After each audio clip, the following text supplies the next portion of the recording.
Lion fans, and welcome to Greenville Lions football. This is Bob Muty coming to you tonight from T.A. Cotton Ford Stadium in Greenville for tonight's contest against the Denison Yellowjackets, former district opponent from way back.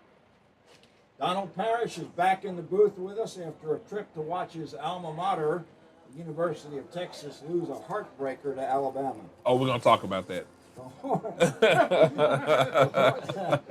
The Horns looked really good, Donald, until that fourth quarter drive engineered by Bryce Young. Well, I tell you, we really could have used Micah Simpson that game. I don't know about you guys. Last time I was here, if we could have gotten Micah at least one or two plays, I think Texas would have prevailed. I don't know.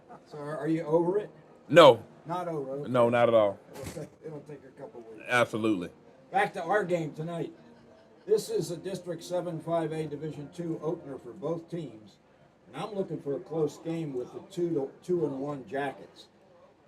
Featured our dual-threat senior quarterback Josh Kurtenbach and running backs Grant Yerkes and Jack Alleman. Kurtenbach completed 7 of 13 passes last week for 80 yards and ran for 100 yards on 17 totes in an overtime win over Kennedale. The offensive line is big and will present some problems for the Lion defense. Greenville's a bit healthier tonight with the return of senior offensive lineman Anthony Ibarra and senior wide receiver Jaqueline Davis, but will still be without David Waller, Chris Cross, and Ethan Bennett. Bennett broke his collarbone last Friday covering a punt and will most likely be lost for the season. But Micah Simpson is healthy and ready to add to his 10 TDs as he will share the quarterback job with junior Anthony Johnson. The two hooked up for Greenville's first touchdown pass of the young season, a 48-yarder against Chapel Hill in last week's loss to a really powerful Bulldog team from Tyler. Watch for the playoffs in 4A for Chapel Hill to go deep once again this year. Coach Darren Duke is hoping his quick strike offense will open up the Denison defense and keep the Lions in front right up until the final buzzer. Donald, I think we'll have a speed advantage tonight like we had in the Frisco Liberty game 2 weeks ago. Well, that's going to be key, and that's what we did not have last week, apparently. We had guys who could match our speed, and they just had more guys who were fast than what we did. So we may have had the fastest, but they had more fast guys. Very, very athletic, too, not just speed. I mean, they were sound. They tackled well, they blocked well, and they had two sophomores at skill positions, quarterback and running back, and each of those two individuals were outstanding athletes. Wow. So Chapel Hill, like I said, is going to be a team to watch in the playoffs. They went to the semifinals last year, and I would not be at all surprised to see them duplicate that feat again this season. Yes, sir. We're going to be coming back with the starting lineups for the Lions after this word from GEUS.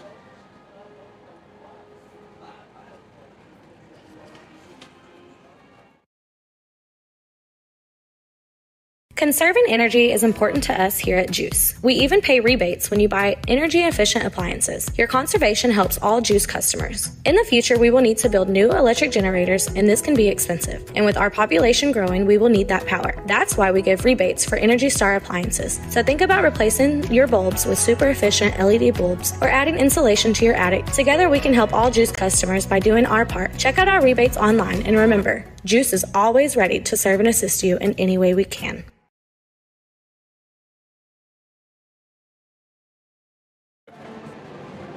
Starting for the Lions on offense tonight, at wide receiver number 8, Noe Asurnio. At flanker, number 15, Isaiah Williams. At left tackle, number 53, the aforementioned Anthony Ibarra. At left guard, Andrew Morris. At center, Travell Oakley. At right guard, Saul Gonzalez. And at right tackle, Sincere McLaughlin. The Z will be number 5, Amarian Nelson, and the wide receiver will be Jaqueline Davis. We're not sure who will get the nod at quarterback tonight, but it's going to be between Micah Simpson, who wears number 3, and Anthony Johnson, the junior, who wears number 13. The running backs will be either Cam Neal, number 9, or number 23, Jalen Johnson. The H-back is Sawyer Duke. So we'll see exactly if we have a speed advantage tonight. Yeah, and Bob, you mentioned that our starting running back may have some time in the slot. You think this week is what you're hearing? Yeah, Coach told me during my conversation with him yesterday afternoon that he's going to flank Cameron Neal out. So you're suspicioning that they're going to throw some bubble screens to Cam because he's a big running back, and if you give him a little room and he gets a little traction, he can put some yards down for the Lions passing game. Or at least get them thinking that to open up, some counter plays or some plays to the other side. Get the defense flowing one way, get Michael the ball going the other way. I'll tell you what, any misdirection involving Mikey Simpson's got to be pretty successful because teams are going to be keying on number 3. There's no question about that. Absolutely.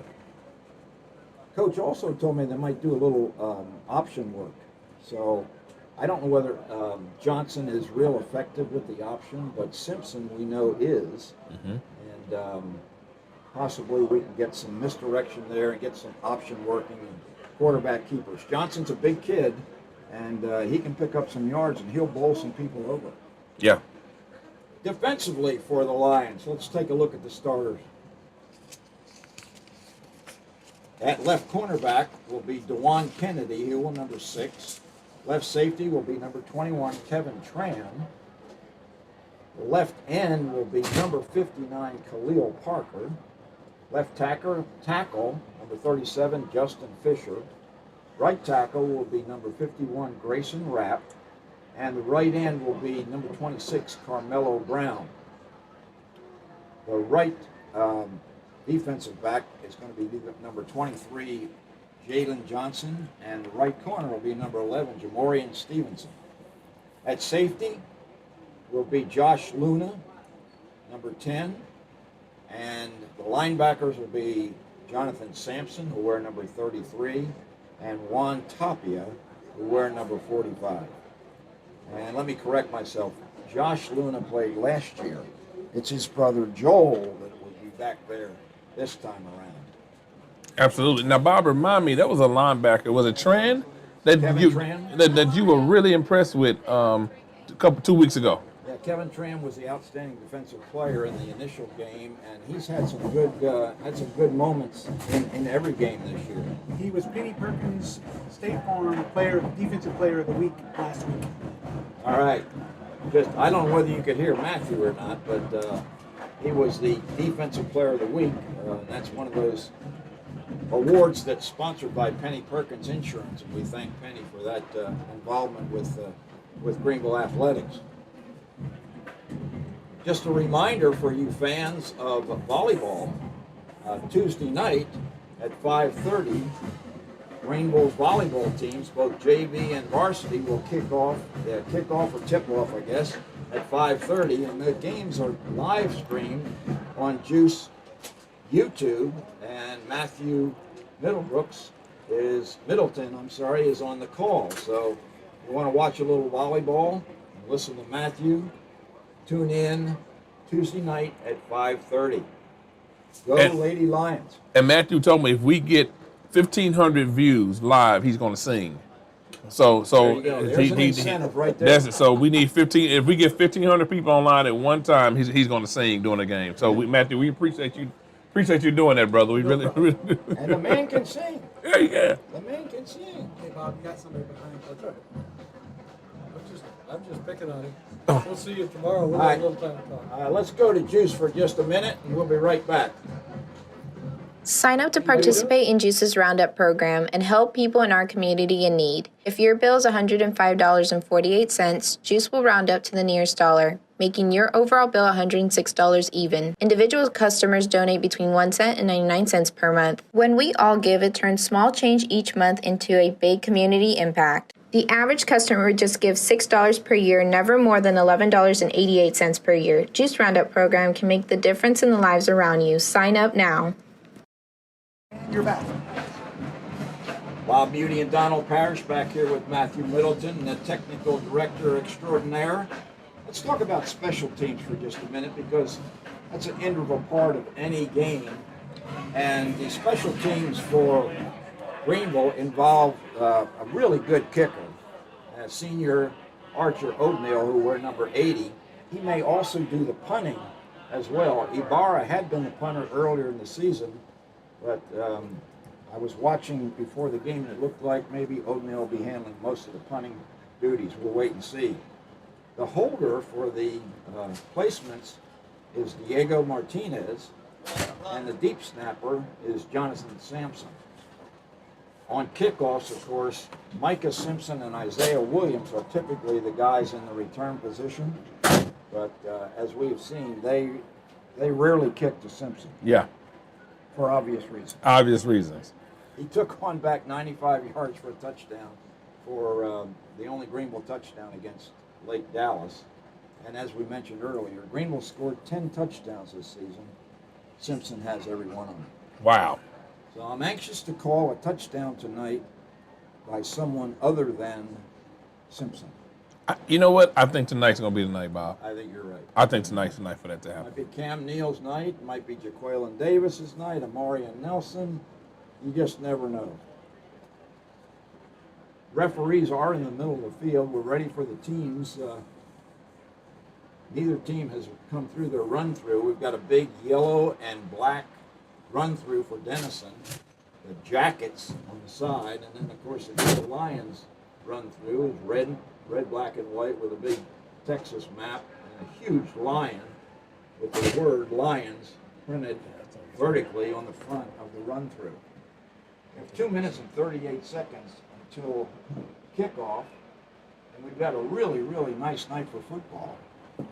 Probably a little bit warm maybe, but heck, not like some days. Yeah, exactly. And, you know, I'm glad that you highlighted the special teams, Bob, while we got a minute, because the teams are not even out here yet. So we're not going to make the 7:30 kickoff because they're not even on the field yet.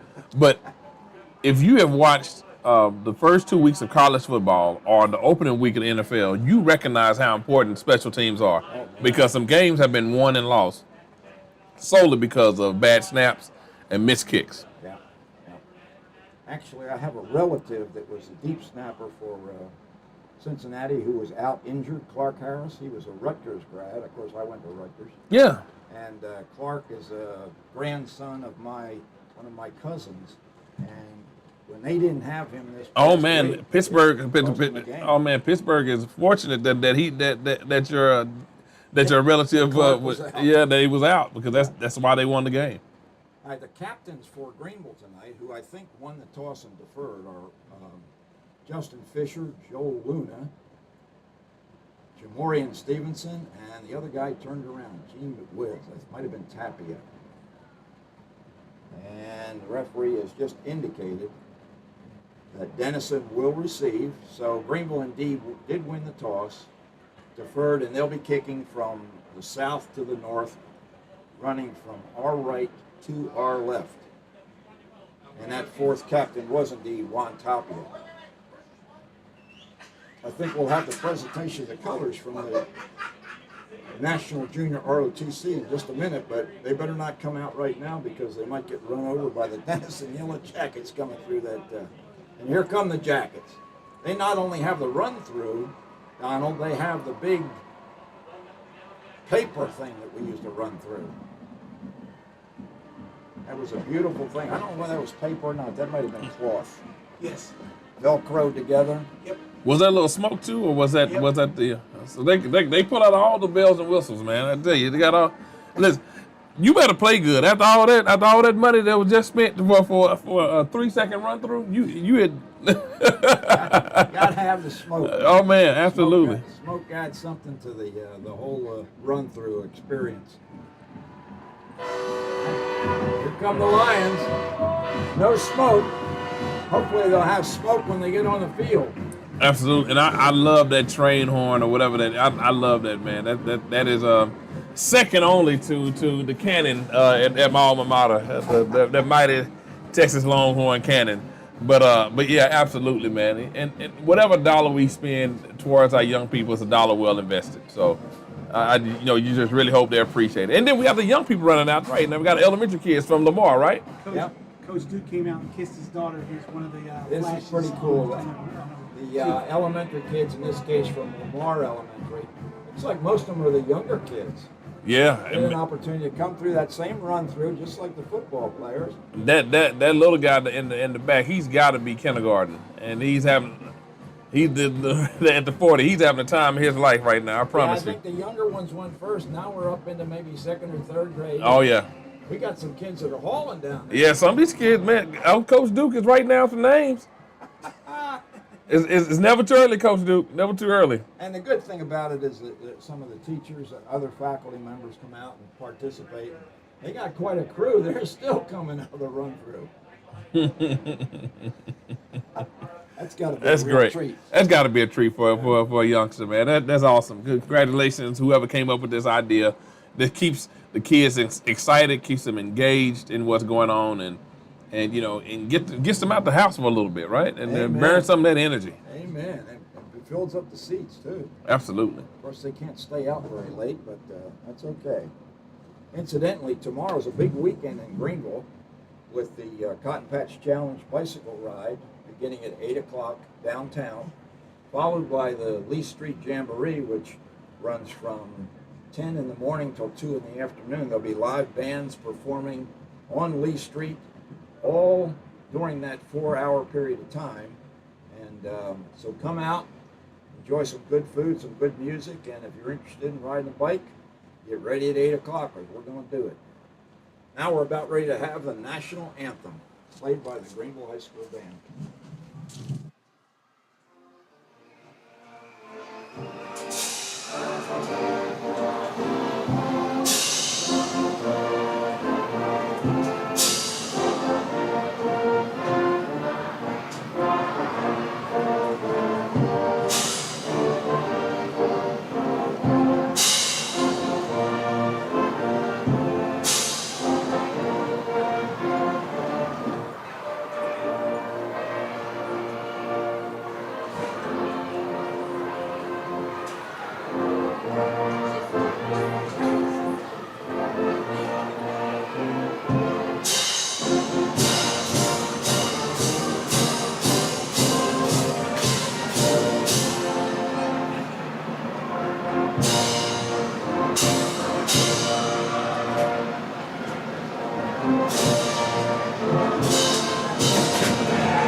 Richard Burton.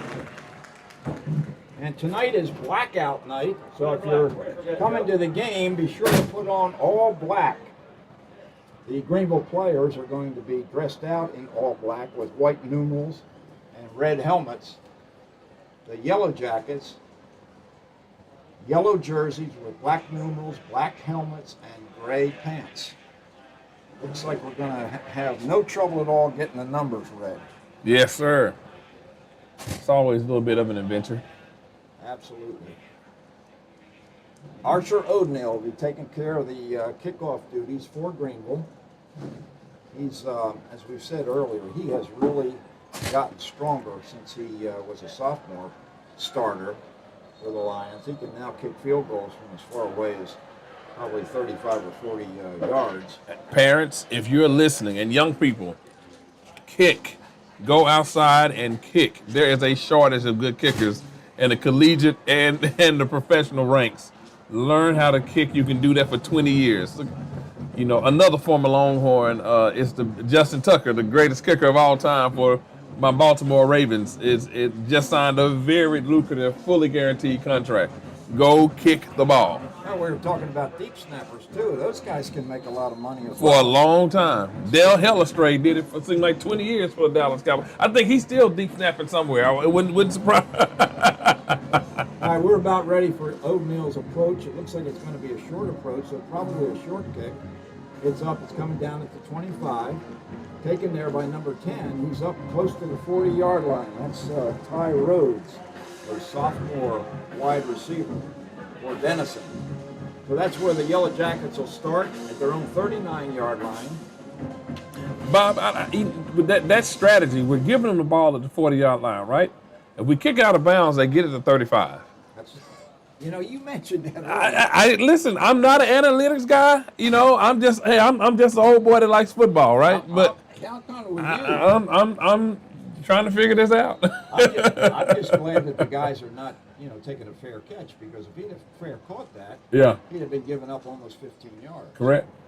Josh Kurtenbach, a senior quarterback, 5'10", 185 pounds, will direct the Denison offense. He's in the shotgun formation. 2 receivers left, 1 right. Handoff to Aliman. Aliman is tripped up at the 46-yard line. Junior running back picks up about 7 yards. Looked like the running back got a little bit of a head start, but the referee missed it on that one. I could have sworn he was leaning a little bit right before that snap. So it looks like we're getting to a no huddle. Got the whole check with me offense, where they look to the sideline and get the play call. Second, we'll call it 3. In motion. Number 15, snap to Kurtenbach. Rolling to his left. Throws low and incomplete. Intended over there for number 9. Or number 10, I'm sorry. Who was that over there? 9's the quarterback. So Yeah. we said we'd be able to see the numbers real well, but is that number 6? Hey, it's incomplete. That's all that matters about it. Kenyon Kelly. Yeah, that Yeah. ball we never got close to the receiver. And interesting, looks like the quarterback is right-handed, but there was a Zion rollout to the left, which is always kind of dicey. 3rd and 3. In motion. Now sets. Kurtenbach rolling right. And he's up past first down yardage. Josh Kurtenbach with about a 6-yard pickup.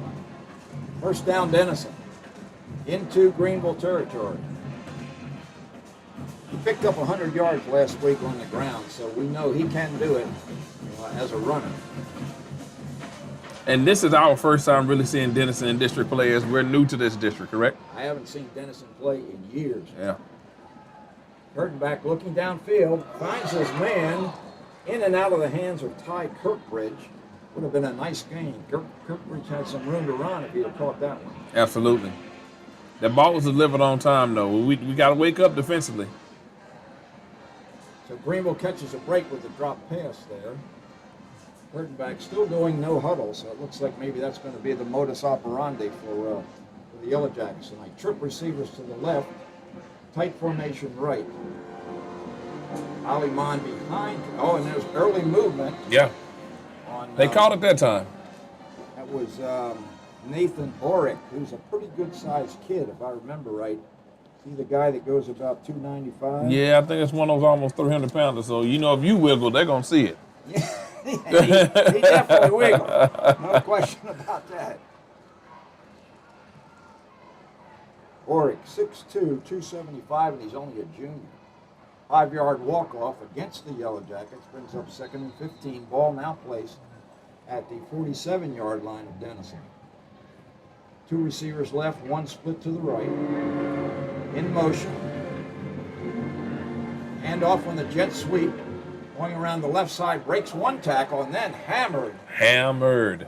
Really good tackle that time. We'll credit that tackle to Kevin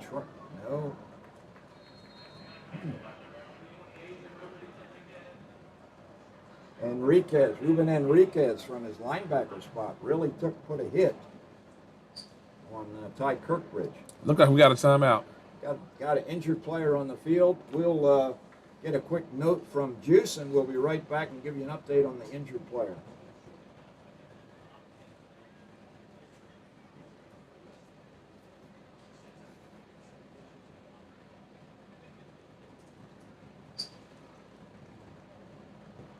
Number 13 in it. Latrell Jeffrey.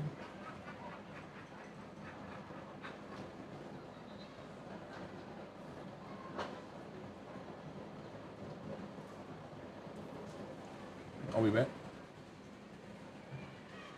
You're still on. Gone? Good. Okay, injured player Latrell Jeffrey walked off the field under his own power. It didn't look like he was feeling particularly good. No, it didn't. 3rd and 9 for the Jackets. Ball takes away from Kurtenbach, and he's down. He's down.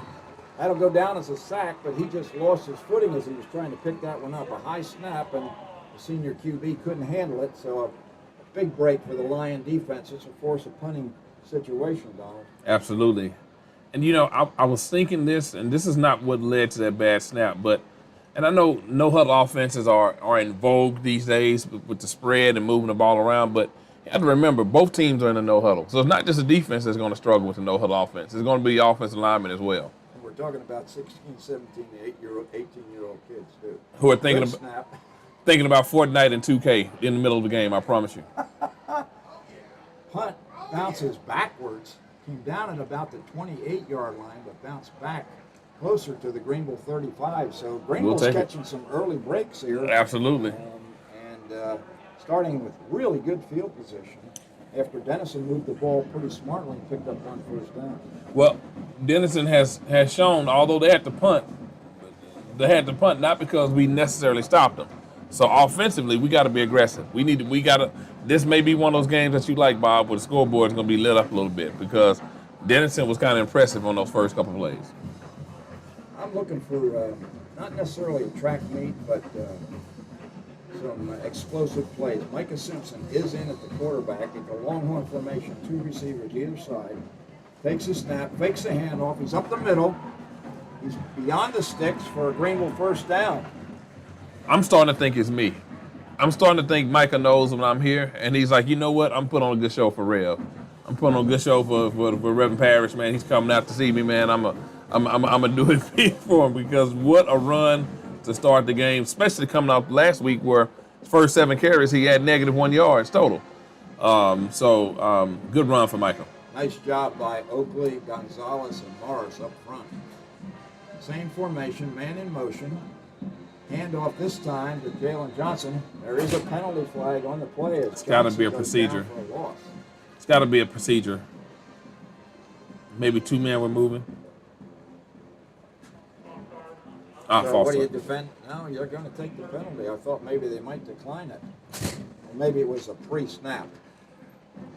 Pre-snap penalty, that's what we'll call it. Illegal procedure against the Lions. So it sets them back. They'll get the down over again. It'll be 1st and 15. Jaden Johnson is indeed in the offensive backfield for Greenville. He wears number 23. Simpson's keeping it. This time he breaks the line of scrimmage. He's up for about 6 yards. All right.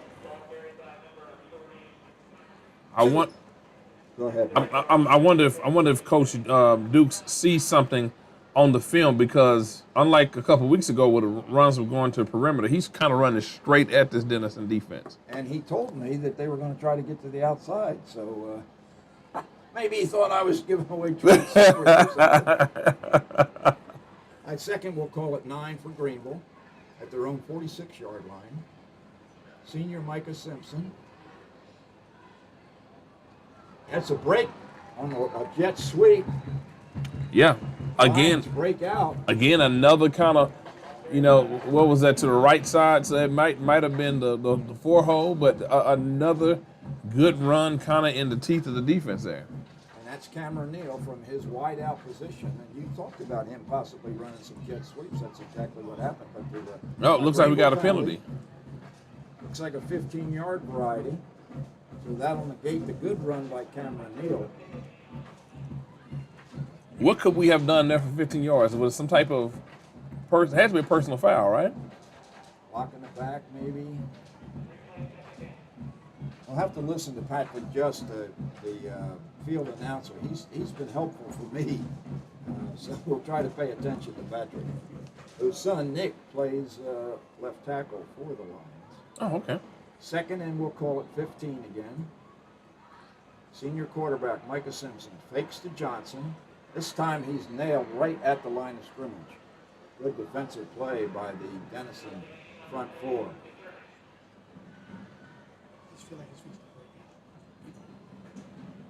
Yeah, I'm kind of surprised that they started the game with Micah at quarterback. I mean, I know this is not a slight against him at all. I just thought that would be something that they would try to save to later on in the game. Well, he's the most electric. Absolutely. Of any player, so he's rolling to his left, man in pursuit, looking downfield. He throws. It's thrown out of bounds and incomplete like that might have been a hit out of bounds by Kenyon Kelly and Cameron Neal's a little bit slow getting up. Well, looks like we're punting the ball, but we should be able to back them up a little bit. Again, we cannot have 15-yard penalties. Well, it's 2 penalties on the first series. The procedure penalty and then that 15-yarder. So Archer O'Neill with 4th and 15 is standing at his own 28-yard line. Good snap. Just barely gets it away, and he's roughed. Penalty of roughing the kicker. The ball bounces out of bounds at the Denison 24-yard line. That might result in a first down. It also might result in an injury to Archer O'Neill. And that would not be good. I know a lot. I hope this is the case. I know a lot of coaches instruct their kickers. If you even get grades, you fall down as if you're trying to win an Academy Award. Like you lay out, you roll around the field, you writhe in pain, whatever you have to do to get that 15-yard penalty. I don't think that was the case that time. No, he actually got hit that time. Yeah, there were 3 jackets all over O'Neill, and they roughed him up pretty good. He looks like he's getting to his feet. Got a little bit of a hitch and he's giddy up coming off the field, but I think he's going to be okay. What do you think, Donald? Yeah, he's a young man. He'll be fine. He'll go drinking Gatorade, and it's like it never happened. Now, me and you tried that. We'll see you next year. Archer O'Neill, of course, is a soccer player. Plays for the Greenville soccer team in the winter season. Okay, so that results in a first down for Greenville. Moves the ball down to the Denison 44-yard line. So the teams we thought they were trading kicks. Now they're trading penalties. Absolutely. This penalty worked out in Greenville's favor. I would like to see what we can do on the perimeter. It looks like Denison has adjusted to what we're trying to do up the middle. And so Coach said he wanted to open up the offense a little bit this week. Well, now is a good time. Longhorn formation, 1st and 10 Greenville. Micah Simpson takes a snap, starts to his left. Now he cuts back to his right, picks up a couple of yards before he's hauled down by a couple of Denison Yellowjackets.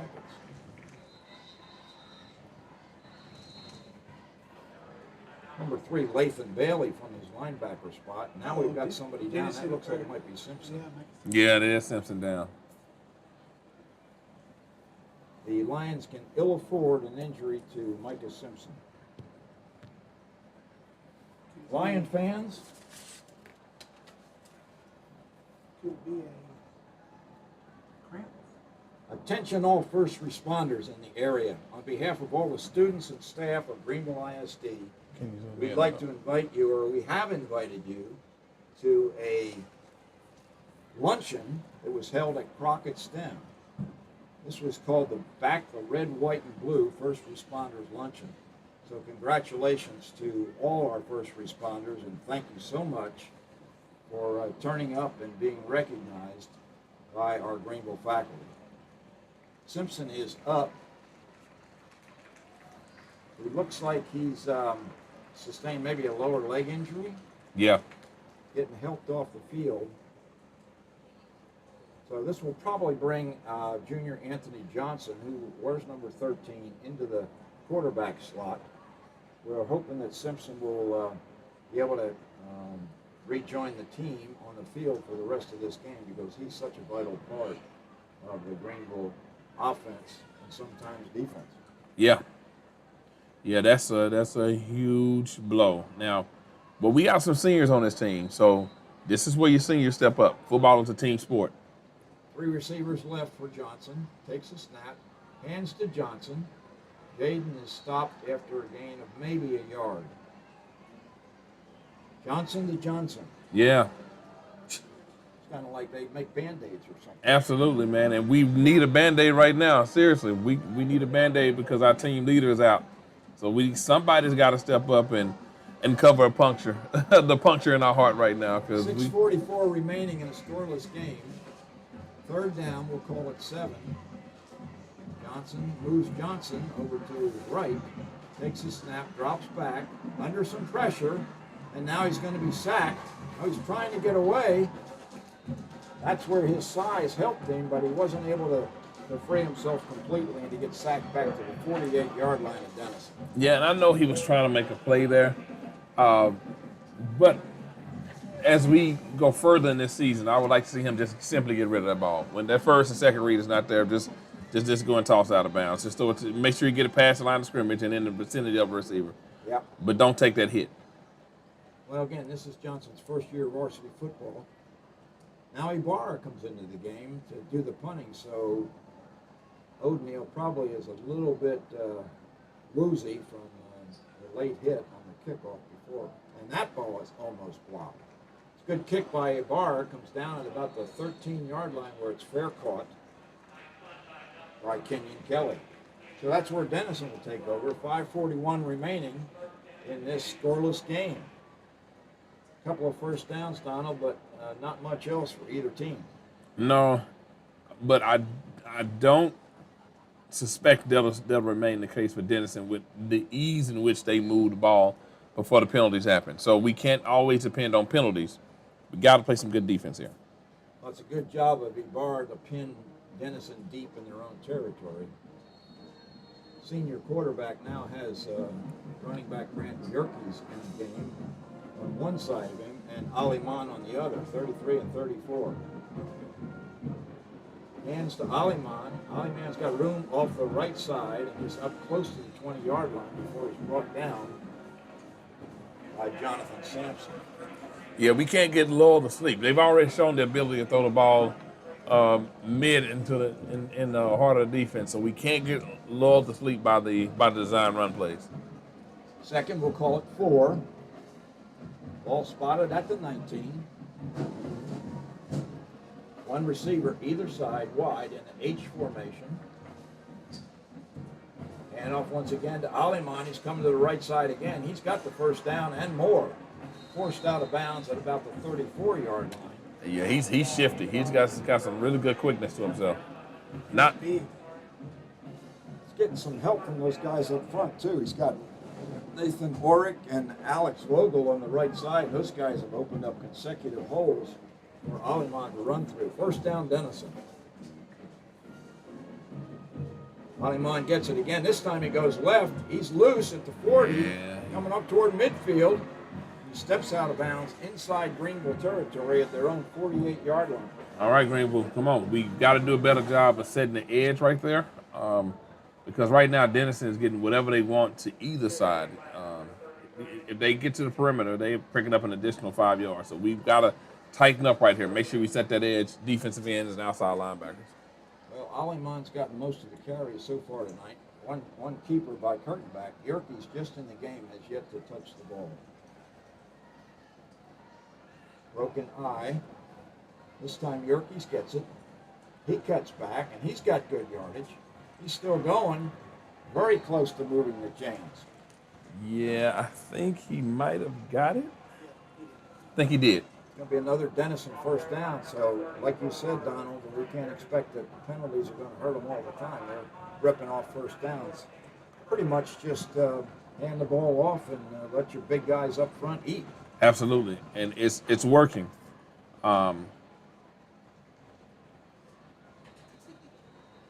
Kurtenbach's got it pretty easy so far. All he's doing is hand the ball off. Absolutely, and that. Okay, we got false start on offense. So again, we just caught a break. It's only a 5-yard break, but we did get a break here. Let's see if we can ride the wave and get off the field on defense here. Well, I'm getting the feeling that Denison is going to lean on the run very heavily tonight. We saw one attempted pass by Kurtenbach that was abysmal to say the least. Possibly he's much better on the ground than he is in the air. Did complete 7 of 13 last week. First and 15 for Denison. Hand off this time. Man had him in the backfield, but Yerkes breaks loose. He's moving the pile. Picked up about 8 yards. Yeah, almost got close to getting the first down by himself. Grant Yerkes, junior running back.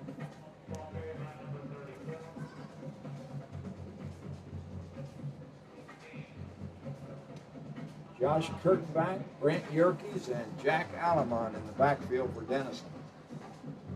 They use wide receivers, one on either side. It's Ty Kirkbride on one side and Kenyon Kelly on the far side. Those guys are just decoys, all they're doing. Hand off once again to Aliman off left tackle. He's got plenty of room. He's moved the chains again. Another first down for Denison. Yeah, Aliman looks very special. He looks like he has some really good size to him, and he's able to get to the perimeter. Patient runner. Well, both guys seem to be able to get beyond the line of scrimmage before they really run into any contact. So they're getting up ahead of steam. 1st and 10, 22-yard line of Greenville. Yerkes this time. Now Yerkes is loose, and he's down inside the 20-yard line of Greenville. Yeah, this cannot be. We cannot let this happen, because if they can do this to us all game, they will. And they're going to shrink this game, and we're going to get less and less opportunities. Yeah, I think we need to start bringing our defensive backs up into the mix. Of course, as soon as we do that, they'll throw it over our heads. 2nd and 3. Hand off this time to Yerkes, and he slips down for a loss of a couple of yards. So there's a break for the That Lions. is a break. Pretty much been 5 yards or 6 yards and a cloud of dust if we were on a grass field, but we're not. This is a turf field here at T.A. Cotton Ford Stadium. There's 2:20 remaining, a clock running. It's a big third down here. It's a big third down here. Huge third down. Third, and we'll call it a long 4 for Denison. Ball spotted at the Greenville 16.5-yard line. Greenville defense needs to stiffen right here. Force a field goal attempt from Denison. Back drops back under some pressure. Now he's going to run it. He's got a first down. And more. Close to the end zone. Looks like they got him at maybe the 1. Josh Kurtenbach with a scramble right up the middle. Takes it down to about the 2-yard line, where it'll be 1st and goal for Denison. Yeah, I think that was a design run. I don't think that was a true scramble, but this quarterback is quick. Quarterback draw. 1:33 clock running. Play clock down to 15. Kurtenbach. Man in motion. Looks like Yerkes got a little bit over anxious there from his hailback spot. Yeah. So another penalty against Denison. They're having some issues with false starts tonight. It's about the 3rd time the Yellowjacket offense has gotten out of sync. Clock stopped with 1:26. Now it's moving again. Kurtenbach steps up to the line of scrimmage, and he backs into a shotgun formation. Of course, because it's a crime to get out of center. 1st and goal from the 7. High snap. Hands off to Aliman, and Aliman is brought down quickly by Carmelo Brown. All right. Big tackle for loss by the right end. Huge for tackle. Greenville's defense. Huge tackle. We needed that. No question about it. Carmelo Brown gets a star in his crown after that play. That's going to force a 3rd down and goal, this time from the 12-yard line. That is a huge tackle for loss by Greenville. Carmelo Brown. Yeah. I wonder if they're going to try to run that same play they ran earlier where he just missed on a pass. Quarterback draw. Or quarterback draw, you're right. Kurtenbach keeps it, he's running to his left, and he's tripped off. The ball comes loose, but I think they're going to call it down. I think Brown called the fumble on that one. Yeah, Brown can't cause a fumble, but he's down close to the goal line. It's like about the 1 or 1.5 yard line. They'll be 4th down. It'll be interesting to see what Coach Whitson does. Brent Whitson is the head coach, athletic director for Denison. And he's going to take a timeout and actually... No, that's his quarter. Yeah, that's a quarter. End of the quarter. Let's see what we can find out about GEUS, Greenville Electric Utility System.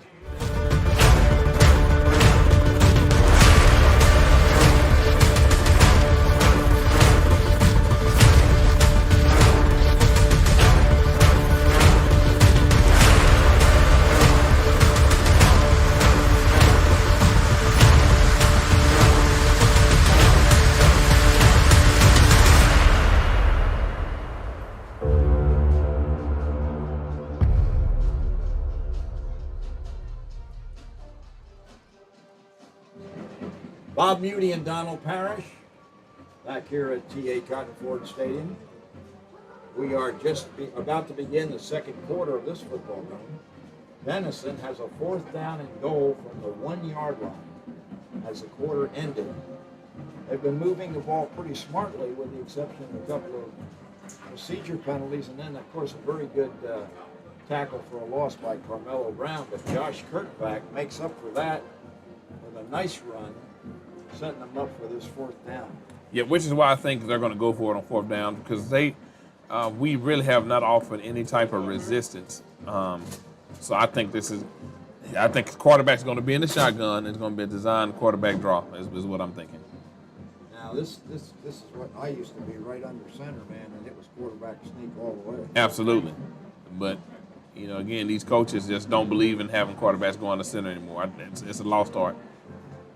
You're probably right, and it looks exactly like what's going to happen. The linemen up front for Denison have done a really good job so far, giving their running backs and their quarterbacks a room to run. So here we go, 4th down. Kurtback coming to the left. Oh, man. He is into the end zone, but he paid a heavy price. He paid the price. Kind of running straight up, and he took a whack. Might have been Juan Tapia who initially hit him, but he was able to keep his balance and just squeeze into the end zone for a Denison touchdown. Correct, and we were able to diagnose that pretty quickly because that's what they've been doing all game.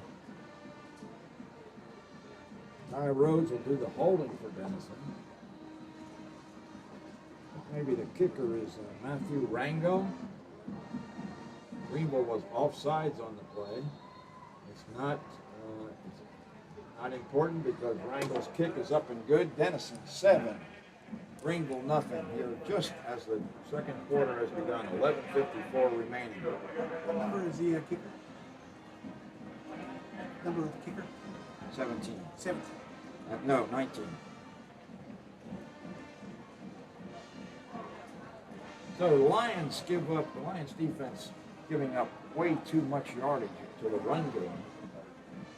They went right down the field, never threw a pass. And that's for those who are watching or listening to the broadcast, and I know you're probably screaming at me right now via YouTube saying that's why they do the spread offense, is to spread you out so that you do have the run pass option, especially if you have a dual threat at quarterback.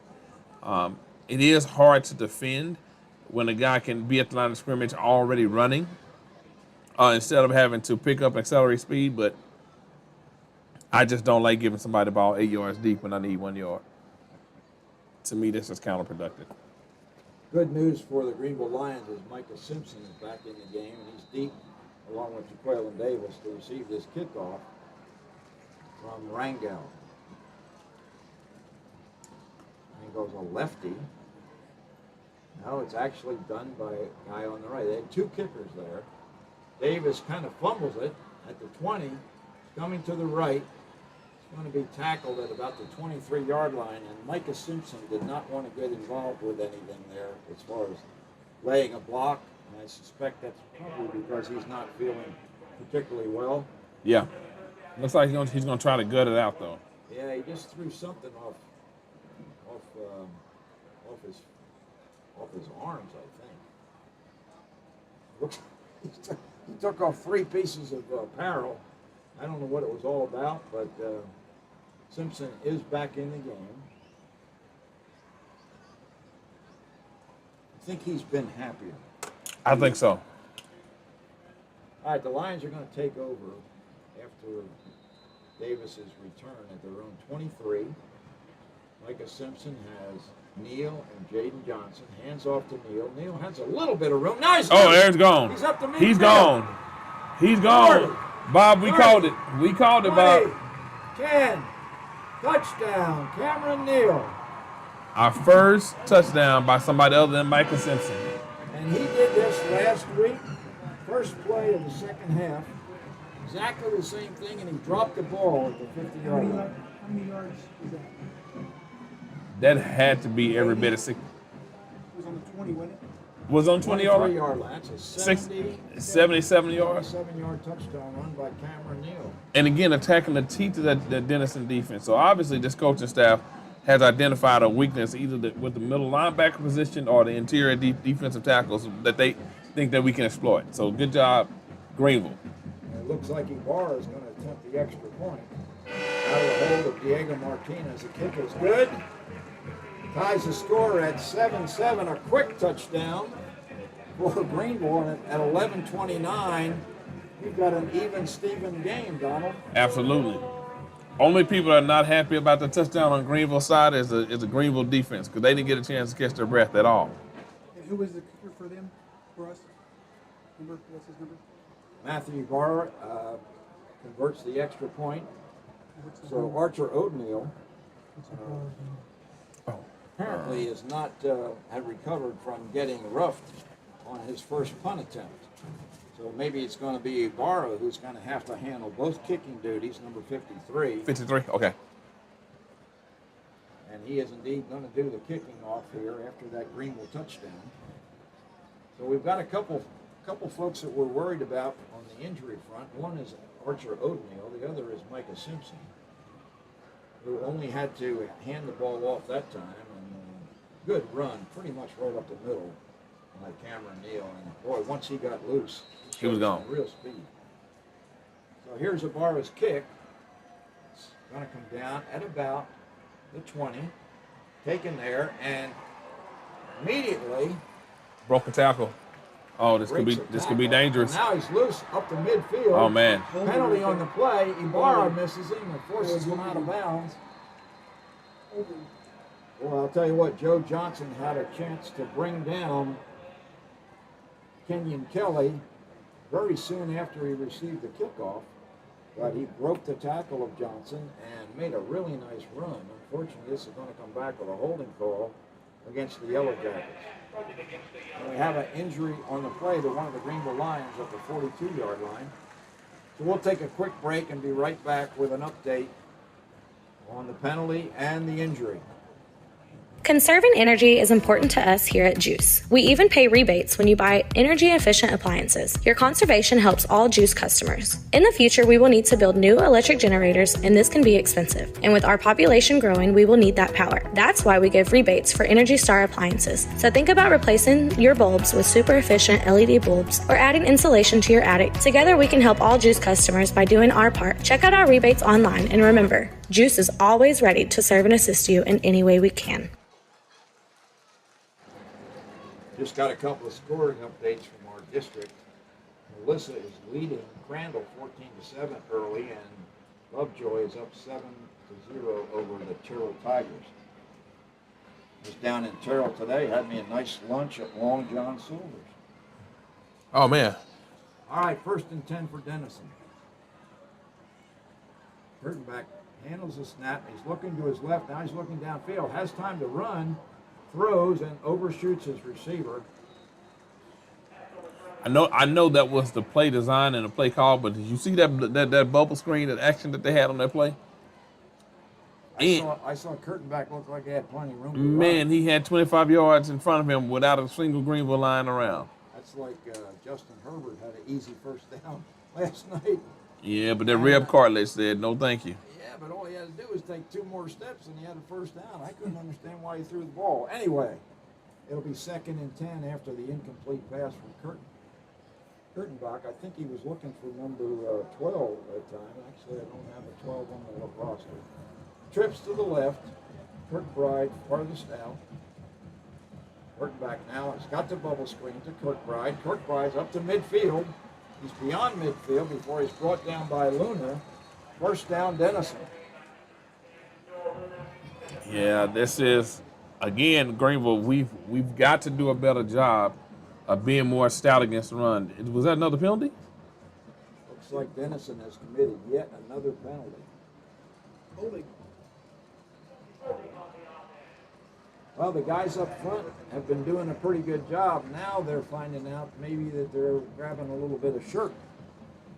And it's not necessary because Denison is gutting the Greenville line defense at every run. But Greenville, we got to take advantage of this opportunity now we have the guys backed up. Yeah, Medina now in that defensive line for Greenville. Second and about 20. Kurtenbach, it's a reverse. Kurtenbach leading the interference. That's Kirkbride once again. Oh, good tackle. Nice tackle by Stevenson at the 41-yard line.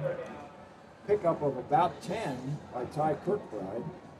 He's kind of the go-to guy from the outside. He's receiving the ball and running the jet sweep. That time got the little reverse.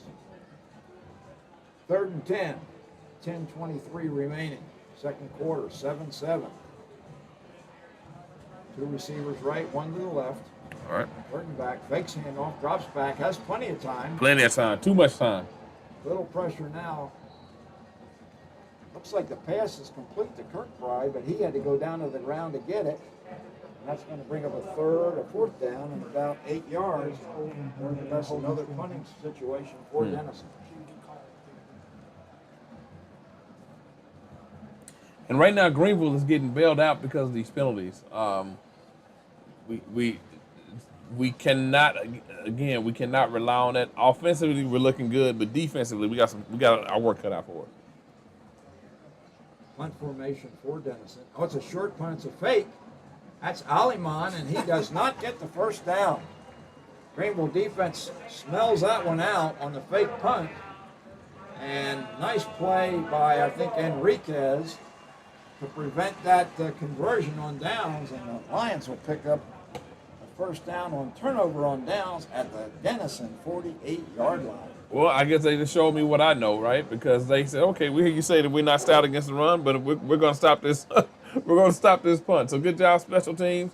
When you also got a lot of defenders who tend to be on, especially in high school football, who tend to be on the punt return because they're already on the field. Typically, they just swap out the returner. So good job, defense, for being alert. Good job, coaching staff, for alerting them of that possibility. Amen to that. And a huge turnover on downs for the Lions. Simpson now will be at quarterback. He'll have Davis and Kennedy out to the right. Two running backs on either side. Hands up once again. And not much going that time. Like the same play. Might have been Jaden Johnson on the carry. No gain.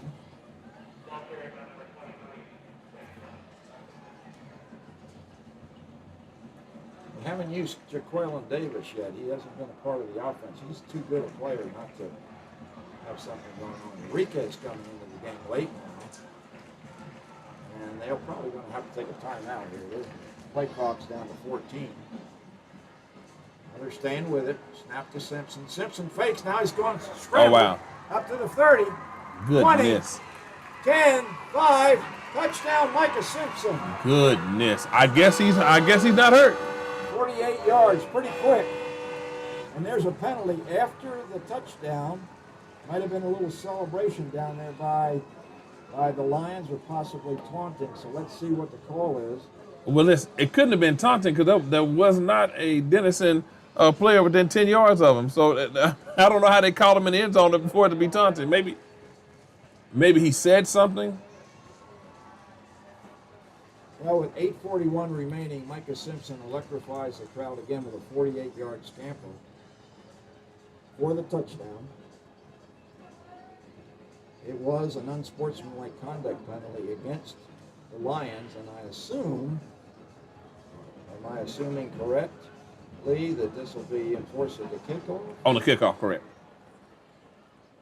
All right, so Martinez is going to spot the ball at the 10 for Ibarra's kick.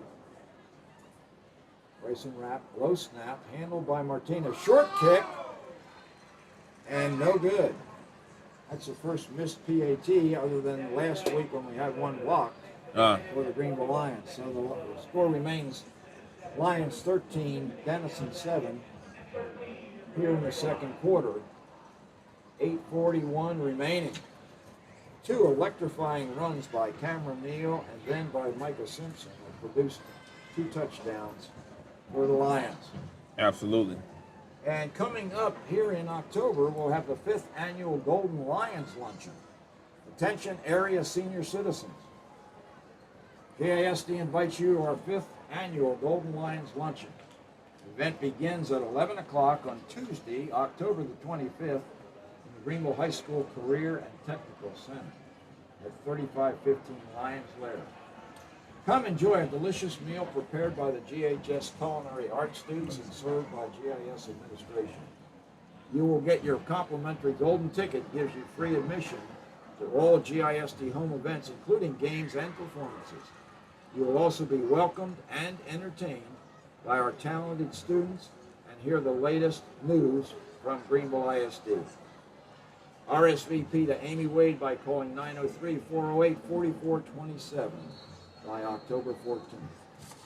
Okay, Andrew Ibarra is setting the ball up at his own 25, so the Denison Lions are going to, or Yellowjackets are going to get great field position. They're beyond midfield right now and brought down at the Greenville 45-yard line. And we got a couple quick updates from around the district. Melissa is up 21-7 over Crandall.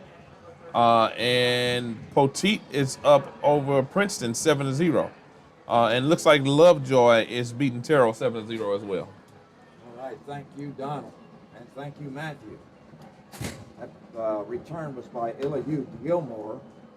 It was a short kick once again by Ibarra. And now the Yellowjackets will start with really good field position. Both teams seem to have the same game plan of attacking these defenses up the middle. I don't know if you noticed that. It seems, both kind of the similar style. So we'll see. Well, you would think the defense would start loading up. Curtin back, takes a snap, looks to his right. It's a bubble screen, quickly out there. And fumble out of bounds, unfortunately for the Lions. Good job defensively over there on Kenyon Kelly. After he picked up good yardage, he fumbled forward, but I think they'll bring it back to the spot of the fumble. Donald, am I right on that? I believe you're right. I believe the ball cannot be advanced like that on the fumble, but that's the style of offense we thought the Greenville would come out with. But some options, some bubble screens, but it's been straight ahead run. Not smash mouth, because it's still in the spread, but it's been straight ahead attacking the defense. So Denison here is going a little bit deeper in their playbook, and just, again, proving to be a challenge for the Greenville defense. Pickup of 6 for Kelly before he lost the ball. 2nd and 4. It's interesting, Denison had great success with the running game. Now they're throwing the ball. I don't quite understand that. Let's see what Coach Woodson's troops do here. 2nd and 6. 2nd and 4, I'm sorry. Handoff to Aliman, and he's up close to the 35-yard line, short of the first down. Yeah, sometimes coaches, they work all week because they want to do something, but you have to coach the game in front of you. You have to be in the moment. You have to be present. That's a good point, Donald. Really good point. Offensive coordinator gets so excited about their game plan, and they want to stay with it even though something else is working. Call it 3rd and 2 for Denison. Curtin back rolling to his left. He's met right at the line to gain and struggles forward for Denison first down. Yeah. Flag on the play. Penalty again. There's lots of flags tonight.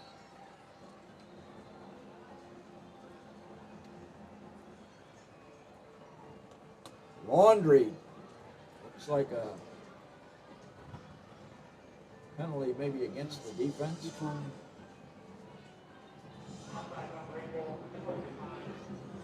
All right, penalty of offsides against the Lions.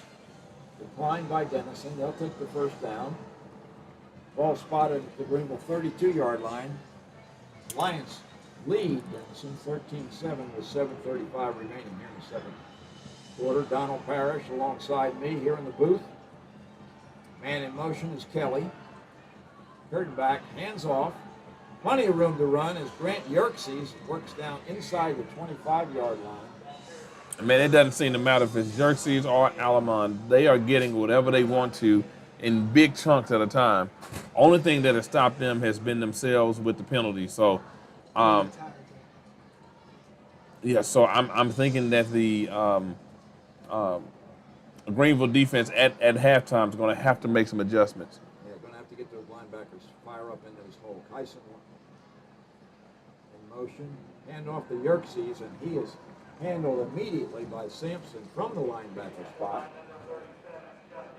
I think both Yerkes and Aliman are not particularly fast or shifty, but they're strong. Yeah. But they've been able to get to the boundaries though, and get some big runs before contact. So may just be good football players. 3rd and a yard for Denison. Deep in Greenville's territory at the 23-yard line. Curtin back, rolling to his left, fakes an option pitch and crosses the first down sticks inside the 20. Another Denison first down. Back to the run game for the Yellowjackets. Yeah, I would press up on these. I'm like you. I would kind of force them to do something different because right now they're getting whatever they want to on the ground. Yeah, let's credit those guys up front. Dalton Brown, number 67, is manning the left tackle spot, and he's a load. Greenville's definitely outsized at the line of scrimmage. 1st and 10, Denison. Josh Kurtback again fakes the pitch, tries off tackle, and he's stopped after a very short gain. That time, Enriquez comes up from the linebacker spot to make the play. So maybe the linebackers are beginning to force a little bit, get into those holes, try to slow down this rushing attack. Yeah, listen, we got to do something, and we got to show them a different look in it. And we're dealing with high school kids, so it may take until a halftime to make an adjustment, but we've got to make an adjustment. This is too easy for Denison here. 2nd and 8 for the Yellowjackets. Ball at the 17-yard line. In motion is Kelly. Now he wraps around behind Kurtenbach and takes the pitch. Going around the right side, has some room. Nice tackle on the far side. They got a lot of pre-snap motion, fake bubble screen, got a lot of things to try to get the defense to key on. Good thing our guys were focused and were able to find the ball. I do think, though, they're going to throw that ball to the guy that's going in on that jet sweep action. They're going to get him the ball sooner than later. Yeah, that little razzle-dazzle resulted in no gain, really. It's 3rd and 8. More conventional offense this time. Nobody in motion. H back. Kurt back looking downfield. Under Nobody's pressure open. now. Just kind of throws it away. And that's going to be pass interference. Oh, wow. I don't know about that call. The defender might have gotten there a little bit early on the far side. The ball was poorly thrown, and the receiver went up for it, and there was contact before the ball got there. And I think we're probably going to call PI on that one. We'll wait for the official's call. 4:16 remaining.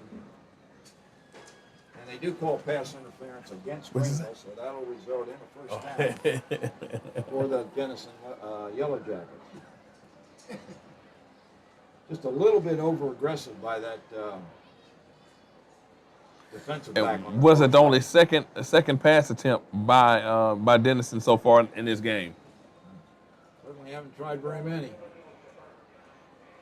Good pressure by the Greenville defensive line that time, too. Kurtenbach was pretty fortunate to get that penalty called against the Lions. First down, ball spotted at the 11-yard line, so it'll be 1st and 10. They can get a first down inside the 10-yard line. Hand off to Yerkes. Nice tackle there by Sampson. Sampson and Enriquez doing a good job over there defensively for the Lions. Actually, it might have been Khalil Parker in on that one as well. Short game, we'll call it a gain of 4. 2nd and 6. Ball at the 7-yard line for Denison. And in motion. Takes a jet sweep, and up the middle goes Yerkes, and he is stopped at about the 2-yard line by Hurst Pride of Lions. Yeah. So we're looking at about 3rd and about 2 or 3, right? And that's for a first down, 3 yards for a touchdown. Call it 2 for a first down. And it looks like the backup running back is injured. So man down on the field, so we'll take a break here and let Matthew run a spot or two about Greenville Electric Utility System.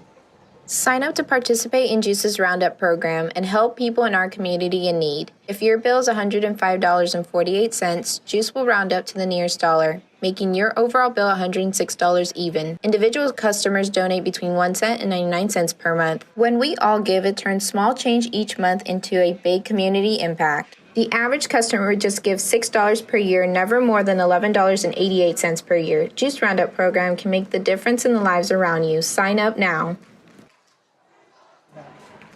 Hi, Bob Muty and Donald Parrish back here at T.A. Cotton Ford Stadium where the Lions lead 13-7, but Denison is definitely threatening with the ball spotted at the Greenville 2-yard line. 3rd and 1 for a first down, 2 for a touchdown. Jack Alleman back into the Greenville or the Denison backfield as the Lions now are going to take a timeout.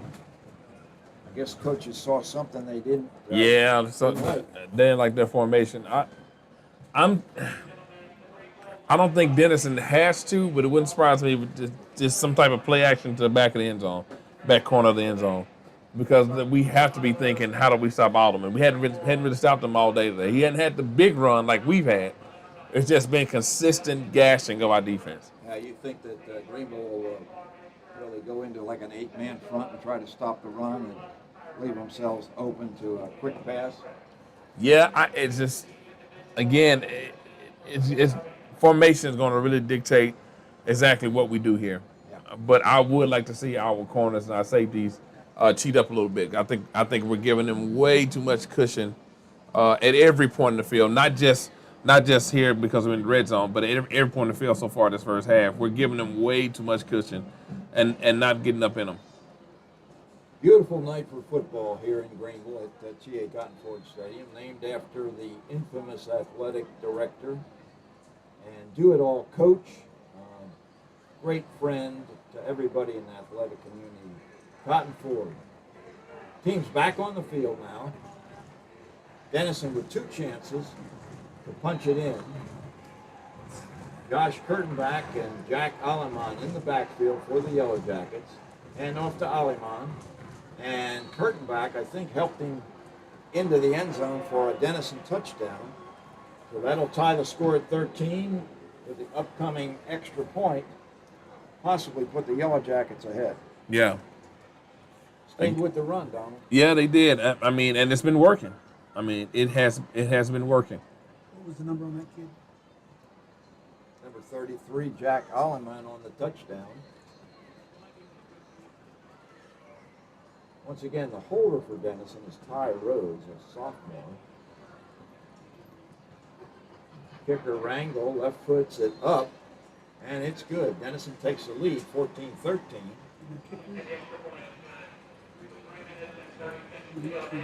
Matthew Rangel is the kicker. It looks like he's got a pretty good leg there, Don. It does. I was watching him, and they have a right-footed kicker, number 25, Ryder Poole, who's a senior. And I think either one of those 2 guys can fill the bill. We've got some scores for you. I think Donald's got some scores for you. All right, so we got here 7-0. Oh, Melissa's up 14-7 on Crandall. No, that's 34. Oh, I'm sorry, 34-7 over Crandall. My goodness, Melissa. Well, Crandall come into that game undefeated, but Melissa is trying to do something about that. Yeah, they're state ranked, so that doesn't necessarily surprise me. Yeah, and the rest of the scores remain the same what they were. Lovejoy is up 7-0 with Terrell, and Poteet is up 7-0 over Princeton. Tell you what, Terrell's playing Lovejoy pretty tough. They are. All right, so the Jackets spread out. Interesting kick coverage formation. 4 guys wide, right, and 5 left. There's a low kick by Ryder, and that ball is going to go out of bounds. So maybe that was by design. Yeah, and then have the 2 guys run into like they're both going to kick it, and that's just in case they want to do some type of onside / pooch kick at some point. You know, you really don't know. It's just a pressure point. 90% of the time, it's going to be a normal kick, but it's just that off chance that they see something, and they'll try to catch you slipping, so to speak. You know, I watched them do that before the game, and I thought, what's that guy doing?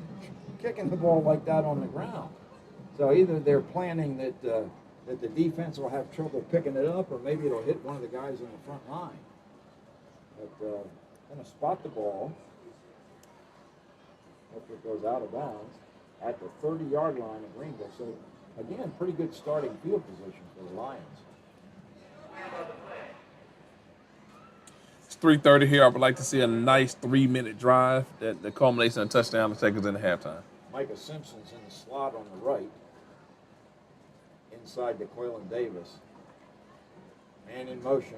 Now Johnson looks, throws to him. The ball bounces up in the air off the feet of Cameron Neal. And Denison thinks they've got it for a touchdown. Let's see what the call is. No, I think the referee called it dead. I thought the ball hit the ground. Referees are discussing it. Looks like it's going to be second down.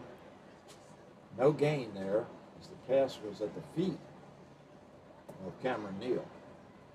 Once again, Simpson's discarding his sweatbands, I guess. 3:24 remaining. Yep. Second in the first half, I think. Simpson's now going to be at the quarterback spot. Amari Nelson in the slot to the right. Fakes the handoff to Johnson. Here goes Simpson. There he Simpson's is. to midfield. My goodness. 40. He's going to outrun. Cuts back. 10-yard line, 5-yard line, touchdown. Once again, Touchdown. Micah Simpson. That's a 70-yard run, right?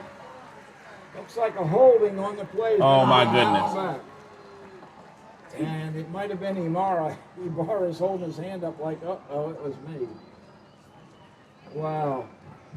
Once again, Micah Simpson with a huge 70-yard run for what would have been a touchdown to put the Lions ahead, but that one's coming back. Holding against the Lions. You hate to see that, but it's part of the game. A lot of penalties tonight, Donald. A lot of penalties of consequence, too, for both teams. Let's be honest, neither defense has really stopped the opposing offense. It's just been which offense has made the biggest mistake, and that has cost them, the possession. And that was the biggest, or the most impactful penalty of the night. Absolutely. After the scamper by Micah Simpson for a touchdown. He can do it again. The Lions are now set up with 2nd and 15. Simpson's got to catch his breath now. Absolutely. See if the Lions can get something going with one of the running backs. Only one back there now. It's Jaden Johnson, a sophomore running back. Where's number 23 back there with Micah Simpson. Longhorn formation, man in motion. Simpson scrambling, tries to get it to Neal, loses his helmet in the process. So he's got to come off for a play. He will be out. That's an incomplete pass. It'll be 3rd and 15 for the Lions. They can't get anything going. Pretty good pressure that time by Denison. Yeah. Yeah, they called a timeout so they can put him back in the game. Yeah, that's what you do when your guy loses his hat. He has to sit out a play. If you take a timeout, he can go back in for the next play. So that's what Duke does. Yeah, that's fine. He really needs Simpson in there with 3rd and 1. Absolutely. With this timeout, we've got 3:06 remaining. Denison leading by a point, 14-13 here in the first half. Pretty exciting and evenly matched game so far. It really is. Again, I was not expecting Greenville to attack offensively the way that they are, right up the middle. I mean, it's consistent. They had one long run that was not really a pitch, maybe to the outside, but for those of us who grew up where the holes were numbered to the right, 2, 4, 6, and to the left 1, 3, 5. They've been banging the 2 and the 3, and the 2 and the 3 and the 4 hole all game. And so that says to me that they see something, or they have seen something on film. Yeah, guards and tackles are doing most of the work, and again, that was not the game plan that I was told was going to happen. So coaches have obviously found a weakness in the interior, and they're going to exploit it. This time with 3rd and 15, they might have to look to do something different. Micah Simpson not particularly had much success throwing the ball. So he's in a situation now where he's up against it. And they have no safeties. So they're not expecting him to throw the ball. They literally were just man across the board with no safeties on defense. Marion Nelson in motion that time, and he might have moved upfield a little early. 5-yard penalty against Greenville for backfield in motion. When's the last time you heard that? Man, years. Matthew Middleton's got some family up here in the booth with him. Miss Savannah. Miss Savannah, Yep. welcome to the booth. She is a sophomore here at Greenville High. All right. Greenville. All right, 3:04 after the penalty. It's 3rd and 20 now. Still no safeties deep. Yep, they're looking for, they're going to try to contain Simpson. He's rolling to his left, under pressure. Now he breaks a tackle, looking downfield, and he's got his man. That's Jaqueline Davis who Wow. takes the pass in front of the defender. That was Corey Roberts on the defense. Good throw by Simpson. Nice catch by Jaqueline Davis. Just an amazing athlete, man. Well, you know, That's I was an hoping- off-script play. That is an off-the-script play. Yeah, I was hoping to call his name before the night was over. He's just too good an athlete not to get involved. But a nice throw by Simpson after scrambling to his right. Yeah. And a good adjustment by Davis. Big conversion by Greenville. 45-yard line to Denison now. First down. Amarian Nelson in motion. He's loose, but there's a penalty on the play. He's down inside the 30-yard line of Denison before he was forced I think it was a false start. Or either 2 men in motion. I don't know how many penalties we've had, but it's Too many. Yeah, clearly. Now they're picking it up. Oh, wow, they pick up the flag. And Nelson's run of some 20 yards will result in the Greenville first down. So, nice run on a jet sweep by Amarian Nelson. Now, this is what's hard for high schoolers, but that's 2:22 to go on the clock. We really need to milk the clock here. 7 points is good. You'll take it anywhere you get it. But so it's up for the play caller to call, at least on this first or second down, a play that maybe not get to the end zone, but that takes off another minute off the clock. Yeah, I agree with you. I'm not sure that they're just thinking about getting yardage. Simpson starts to his right, cuts back, but he is buried. And they're beginning to key on number 3. Yeah. Simpson thrown for a loss that time. Let's call it a loss of a yard. Yeah, this is the game within the game, and it's hard to get high school boys understand this because they just want to go get points every time. But we really need to milk this clock because we have not stopped them.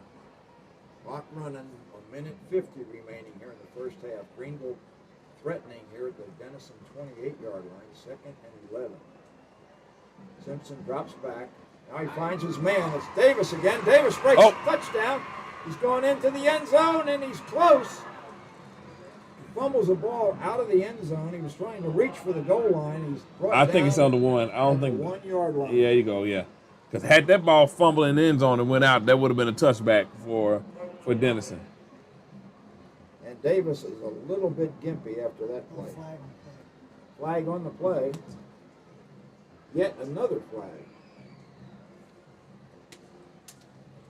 This is going to be a hold against the Lions. Well, that's going to set them back. They were at the 28. That'll set them back 10 yards to the 38-yard line. Second, and we'll call it 21. Nice pass by Simpson to Davis again. They're all of a sudden developed some chemistry. The last 2 pass plays. Marion Nelson, one of 3 receivers to the left. Jaden Johnson in the backfield. Nelson in motion. There goes Simpson. He faked the jet sweep. He's down. He's at the 10. 5. There's a penalty on the play as Simpson goes into the end zone. And downfield, one of our receivers, might have been Orsurnio, was called for holding. My goodness, man. We can't do this. If I'm Coach Duke, I'm livid. Even if we score, I'm going into halftime, and this one of the times I'm taking a helmet, I'm throwing it, I'm splashing some Gatorade, and I'm just doing whatever I can to get my seniors to understand you cannot play like this. This is district play. We cannot keep shooting ourselves in the foot like this. Penalties, penalties, penalties. We'll have to get the penalty stats, along with all the other stats from David Claiborne at the half. But this has been a laundry-filled first half. For both teams, if we're being honest. Clearly. But my concern is not the other team. My concern is what we're doing. Well, that was a downfield. I mean, he was wide open, and I don't think there was any way that Simpson was going to be tackled. But even if he was, he'd already had the first down. There was no need. And it is a first down for the Lions. At least it should be. They're showing second down. There goes Nelson around. No, it's Simpson keeps it, and he's down to the 25-yard line. So they are milking a little bit of clock. Fake to Amari and Nelson on the jet sweep, and Simpson tries up the middle. They do have 3 timeouts remaining. Actually, they should have only had 2 though. I thought they called 1 earlier in the half. Scoreboard showing, one timeout remaining for the Lions. 53 seconds and counting. 3rd and 2. Hand off to Neal, and he's buried for a loss. Now what do you do, Coach? Go for it. I don't know. Well, you said our kicker is. Kicker's hurt. Oh, that's right. He's hurt. Yeah, we got to go for it. Neal thrown for a loss. That's going to bring out 4th down. They're calling it 5 on the scoreboard. We'll call it 4.5. Just not anything going for Cameron Neal that time. 30 seconds remaining here in the first half. And I bet you're right, Donald. I think the Lions are probably going to go for it. Entertaining first half here at Cottonwood Stadium. But these penalties, if we don't score a touchdown on this drive, these penalties have cost us 7 points. Well, we had two touchdowns called back already, and a 3rd one that was a near touchdown. So, Davis's catch that would have been down at the 1-yard line was brought back.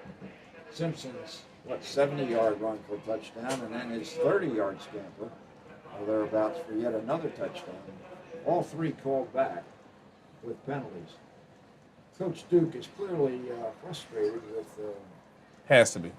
the lack of execution from the Greenville offense. 14-13, Denison leads. 30 seconds remaining here in the first half. We'll try to get David Claiborne in here as our halftime guest to give us the statistics, but I, for one, am really curious to hear what the penalty yardage is. Yeah, this has got to be, I'm guessing about 8 penalties. Per team. Yeah. Yeah, okay. The guys up front have got to keep their hands to themselves. Gaden Johnson and Micah Simpson in the backfield. Triple receivers to the left. Jaquelin Davis by himself on the right. Simpson rolling right. He's looking for Davis. He's got him in the touchdown. Touchdown. And all of a sudden, Micah Simpson has discovered The forward pass. That's right.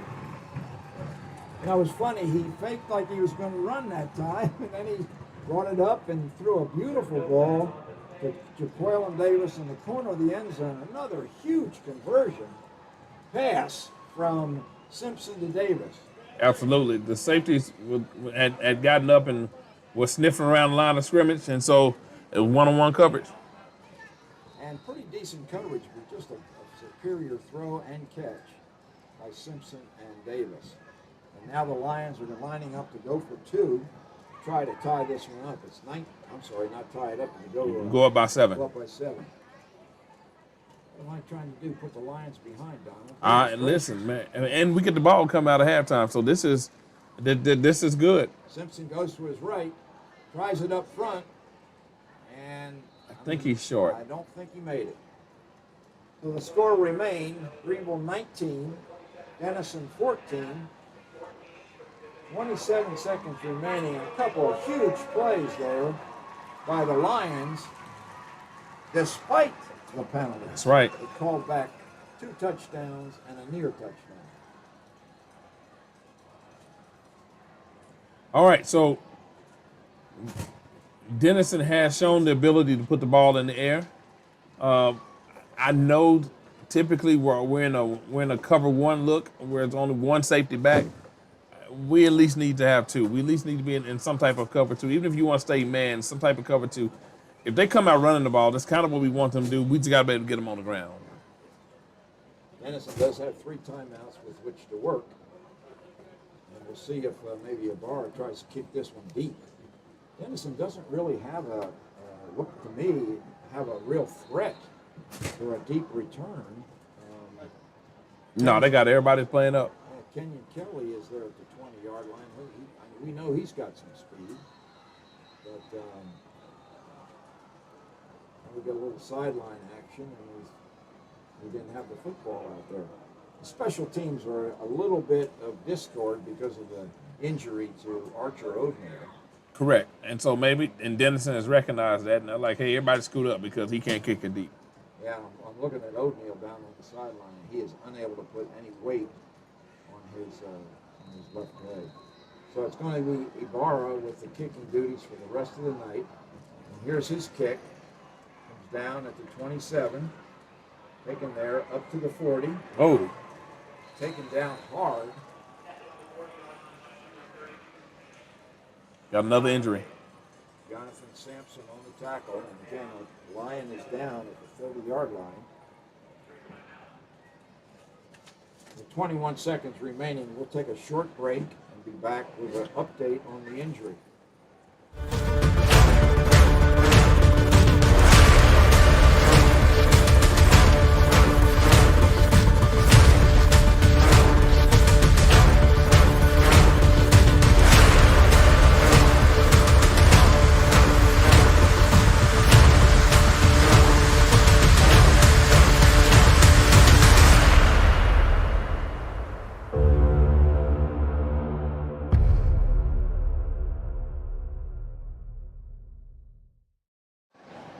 That was Joe Johnson, who was injured, but up and walking off the field under his own power. 21 seconds remaining for the Yellowjackets. 3 timeouts to work with. Ball spotted at the 40-yard line. Kurtenbach takes the snap. All right, we are in cover 2. Here comes the bubble screen. Kirkbride, lots of room to run beyond midfield. Tackled by a group of Lions at the Greenville 45-yard line after picking up a first down. All right. Ty Kirkbride, senior wide receiver. He's got some wheels. Does. Denison's going to take a timeout. Yeah, 11 seconds. They got 2 plays if they move quickly because they still have 2 timeouts.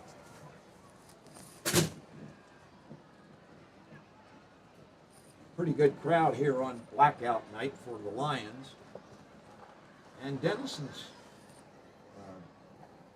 fans have traveled well as well. Denison about an hour and 15 minutes from Greenville. Yeah, it's on Highway 75, just before you get to the Oklahoma border. Yeah, it's the best road crowd so far this season, I believe. Yeah. Denison comes in again with a record of 2-1, having beaten Sherman in the rivalry game. I think they call it the Battle Axe game. It was played this year at Bearcat Stadium in Sherman, and Denison prevailed 28-21. So it looks like we're in some type of a cover 2, maybe even a cover 4 coverage. But most importantly, they got 2 safeties back to try to help make sure everything stays in front of them. Kurtenbach looking downfield, misses his man. Well, that'll stop the clock. Right. 2nd and 10 with just 6 seconds remaining here in the first half. Greenville leading 19-14. Yeah, don't let anything get behind you. See, it looks like they were in a cover 4. In a cover 4, for those watching, you notice the cornerbacks and the safeties both were in a back pedal as soon as that ball was hiked. That means they don't want to get beat deep on this one. Absolutely. This will probably be the last play of the half. Two receivers left, one to the right. Curtain back quickly out here to Lucane. Lucane is He's loose quick. at the 30. Lions finally get him out of bounds at the 18-yard That's line. it. That's it. That's halftime. And the Lions escape after a nice gain on a pass play by Kyle Lucane. Lions will take a 19-14 lead into the half, and you're probably wondering, how come the Lions don't have 21? Well, here's the reason.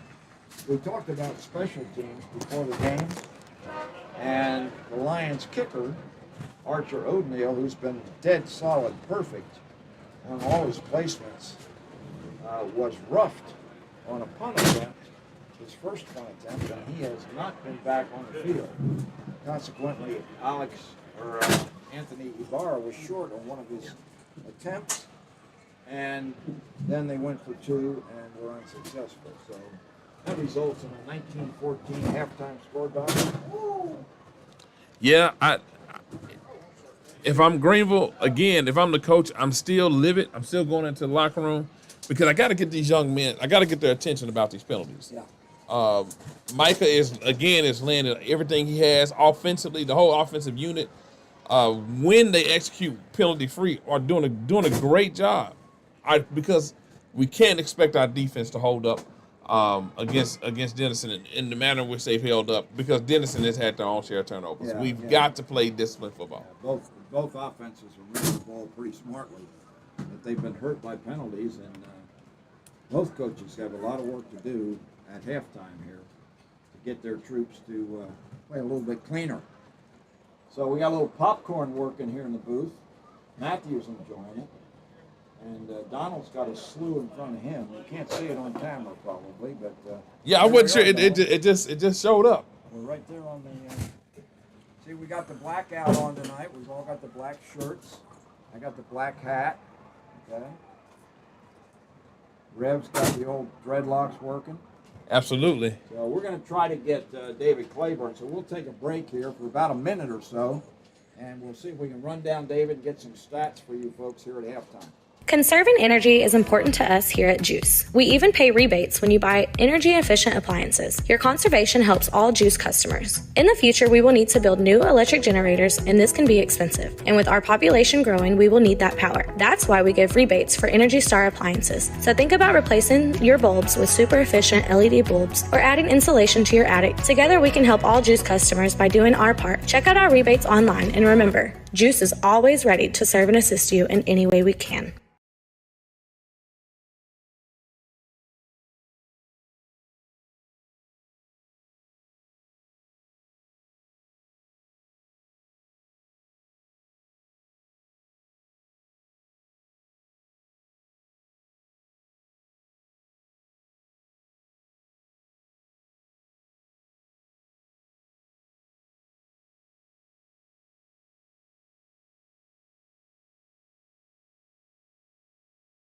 Different crew, they see things a little differently, but I saw where some of the flags were thrown and it looked like, it was holding. Yeah. But Do you have any stats on the penalties? right now, I got the Lions with 8 penalties for 66 yards, and I got Denison with 4 for 25. But, boy, there were about 3 holding penalties, was it? And every time they get to the 1 yard line, they got backed up. And, had a touchdown call back by, was that Cameron on that touchdown? No, it was Simpson. Yeah, Micah Simpson, yeah. Yeah, I thought he had 2 touchdowns called back, and then we had the pass to Davis at the 1 yard line. That got called back. It was, as well. but they showed some persistence by ended up scoring. Yeah, And beautiful throw. Micah, everybody knows he can run. He's starting to show his passing arm tonight, and he had 2 really nice completions. I got him throwing wise. I got him 2 for 57 yards. And he had 1 call back, but that 22-yard touchdown pass, it was a nice throw, and Jaqueline Davis made a nice catch there in the end zone. That was a beautiful play. Micah, I got him rushing wise, 94 yards on 9 carries.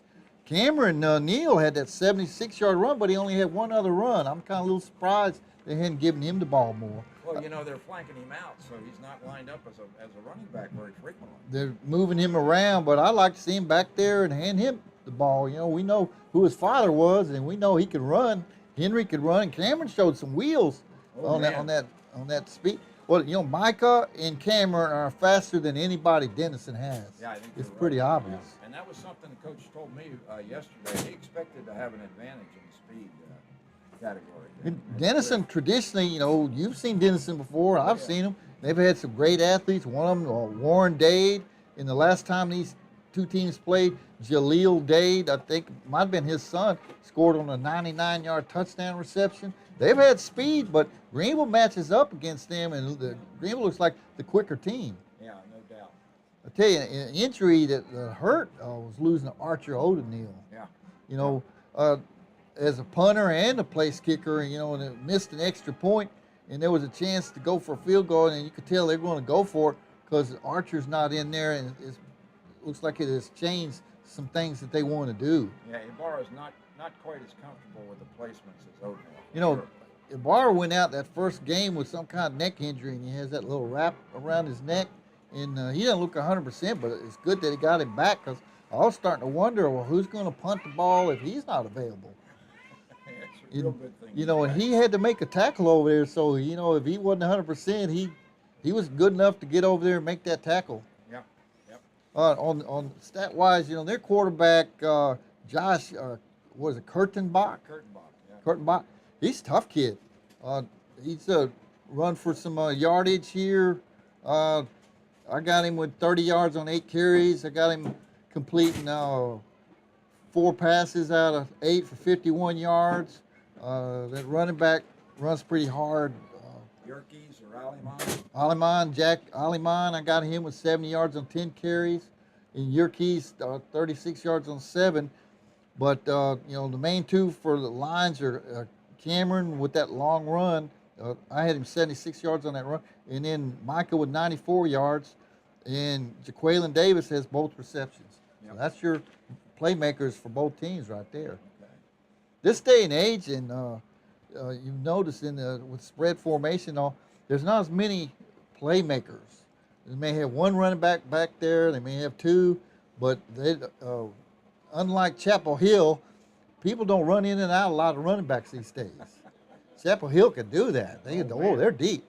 Yeah, they're real deep. They're for real. And last year when I saw them, they were ranked 12th or something, and I sat next to a guy from Dave Campbell's Texas Football Magazine, and they do ranking. I said, you guys got to move them up. I said, that's the Chapel Hill team. They're a really good team. They moved up like 8 spots. And they moved. Listen to you, man. They moved down this time from number 3 because they lost to Gilmer. Well, Gilmer goes to state finals every year. Right, yeah. Okay. They lost to Van, and as we were talking last week, 7 turnovers, and still that was a close ball game. Yeah, so that means they iron that out. They'll beat Van. Chapel Hill impressed me again. Oh yeah, they're just a really powerful football team. And you know, you see Chapel Hill, Greenville against Chapel Hill, and wonder, well, how are they going to do against Denison? But they've matched up very well, and this is a game the Lions can win. Just take care of business. Yeah, I was expecting a close game, and I'm glad to see that the Lion offense has been able to move the ball. I just hope that we can make some defensive adjustments and slow this attack of the Yellowjackets down, particularly on the ground. I got Denison with 203 total yards. You know, I'm sure they like it under, 150 or so. That's not too bad. Yeah. But I got Lions with 237 in total yards. If the defense can just make a couple stops, this Lion offense is so explosive, they can score on any given play. Yeah, no question about it. Simpson and Neal. And Marion Nelson had a pretty nice run. Marion Nelson, let's see, I had him 1 carry for 18 yards. So, yeah, Lions have some guys that can make some things happen. Well, they get the second half kickoff to start, so they can put some more points on the board. Maybe they'll take it from there. Tell you what I've been noticing the last 2 years is Micah is a pretty tough kid. Yeah, we see him come out and you wonder, is he going to go back in? He goes back in. He goes back in every time. Yeah. These guys, that's what they live up. Their slogan is all. They got TOB on their shirts, tough old boys. Yeah. And that's the mentality they got to be. Well, they don't have that many players. 1 week they suited up 35. You got to be tough to play when you only have 35. You got to have some tough kids. And they bounce back up. These kids, I admire them. They show some tenacity. Yeah, there's no hangover from that 69-20 drubbing that they took Well, last week. people got to realize that was just a good football team. Oh, man. Were you impressed with them as much as I've been? Clearly, yeah. I Both expected 2 that. years. Yeah, Matthew was figuring we were gonna maybe beat them, and I was trying to tell him, hey, these guys are pretty good. You know, And when they run up 42 points in the first half, Yeah, it's 42-0 before Lions scored, and they seem like they did a better job of containing Micah than anybody has so far. Well, Lake Dallas, that was a different deal because the offense was different, but they didn't turn Micah loose too many times. He had to earn every yard he got. well, that was David Claiborne's input for the second half. We're listening to the band from Denison, and we'll be right back with Donald and the Greenville band after this word from GEUS.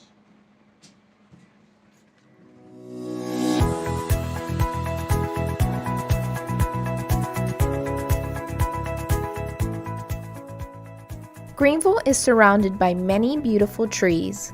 We all recognize the value of trees. They improve our air quality, provide cool shade in the summer, and beautify our parks and streets. However, trees and power lines are dangerous neighbors. GEUS tree trimming crews work year-round to keep primary lines and easements and alleys as clear of tree limbs as reasonable as possible. We appreciate calls pointing out particular problem areas. GEUS crews prune tree branches all around the power lines to prevent hazardous conditions and maintain uninterrupted electric services. Trimming trees near live lines is dangerous and should be only done by professionals. Don't do this yourself. In fact, by law, only qualified trained workers can prune close to power lines. Contact us to report trees that need to be trimmed next to your power lines. GEUS can trim small limbs that are making direct contact with service lines. Customers who elect to have extensive trimming done near power lines or large limbs taken out near power lines should contact GEUS. GEUS reserves the right to take electric service down temporarily for trimming by the customer's contractor, if needed for their personal safety or the safety of the electric line itself. Let's all enjoy our trees safely.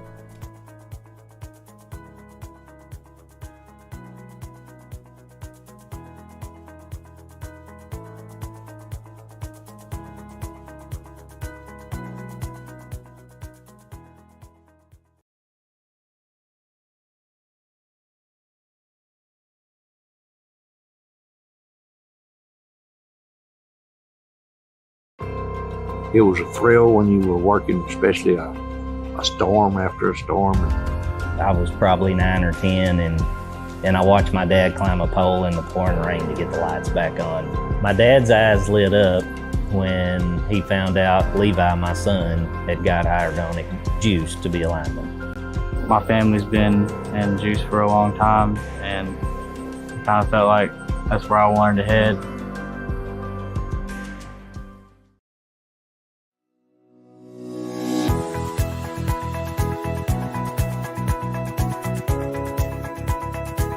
Greenville became the first municipally owned public power electric utility in Texas in 1891, when privately owned companies were only interested in serving large cities such as Dallas and Fort Worth.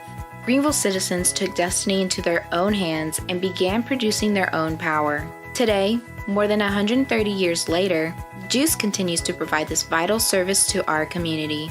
Public power has a long history nationwide of supplying electricity to communities when investor-owned utilities wouldn't or couldn't provide this crucial service. The nation's 2,000-plus community-owned utilities currently supply power to millions of people in 49 states and 5 U.S. territories. The communities range in size from being very small to the largest public power system, which is owned by citizens of Los Angeles, California.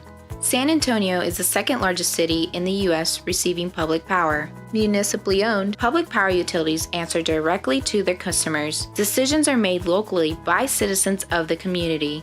Because public power utilities are owned by their communities and are not motivated by profits, rates are typically lower than investor-owned utilities and reliability is higher. Public power utilities value providing local customer services such as local offices with pay centers. GEUS is a public power utility. That means your utility is community-owned and not-for-profit. GEUS is proud to be your local public power utility.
This pathway consists of where you've been,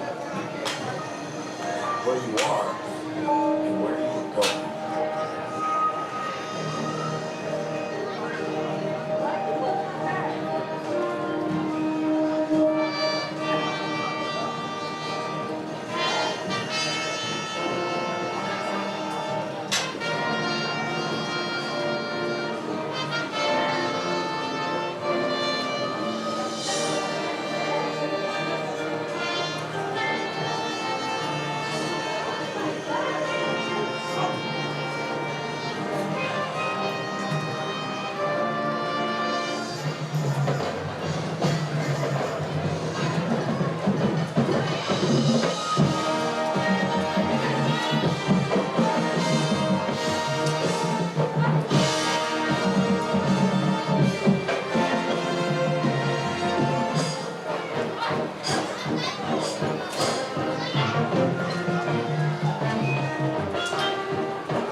like you don't want. Yeah. And we're back. PA Cotton Ford Stadium.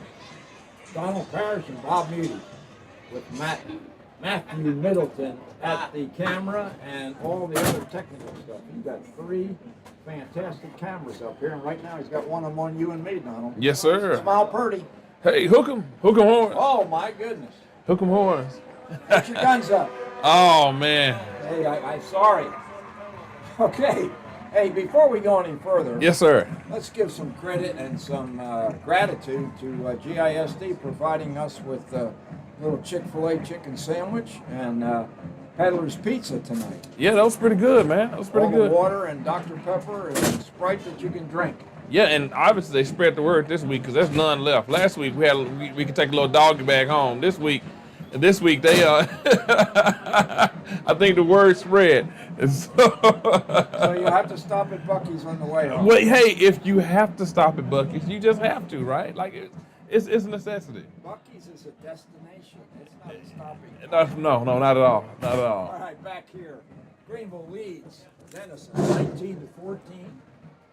And unfortunately for the Lions, their kicker, Archer O'Neill Sr., is come out of the locker room in street clothes and on crutches. His left leg, lower leg, some kind of an ankle injury.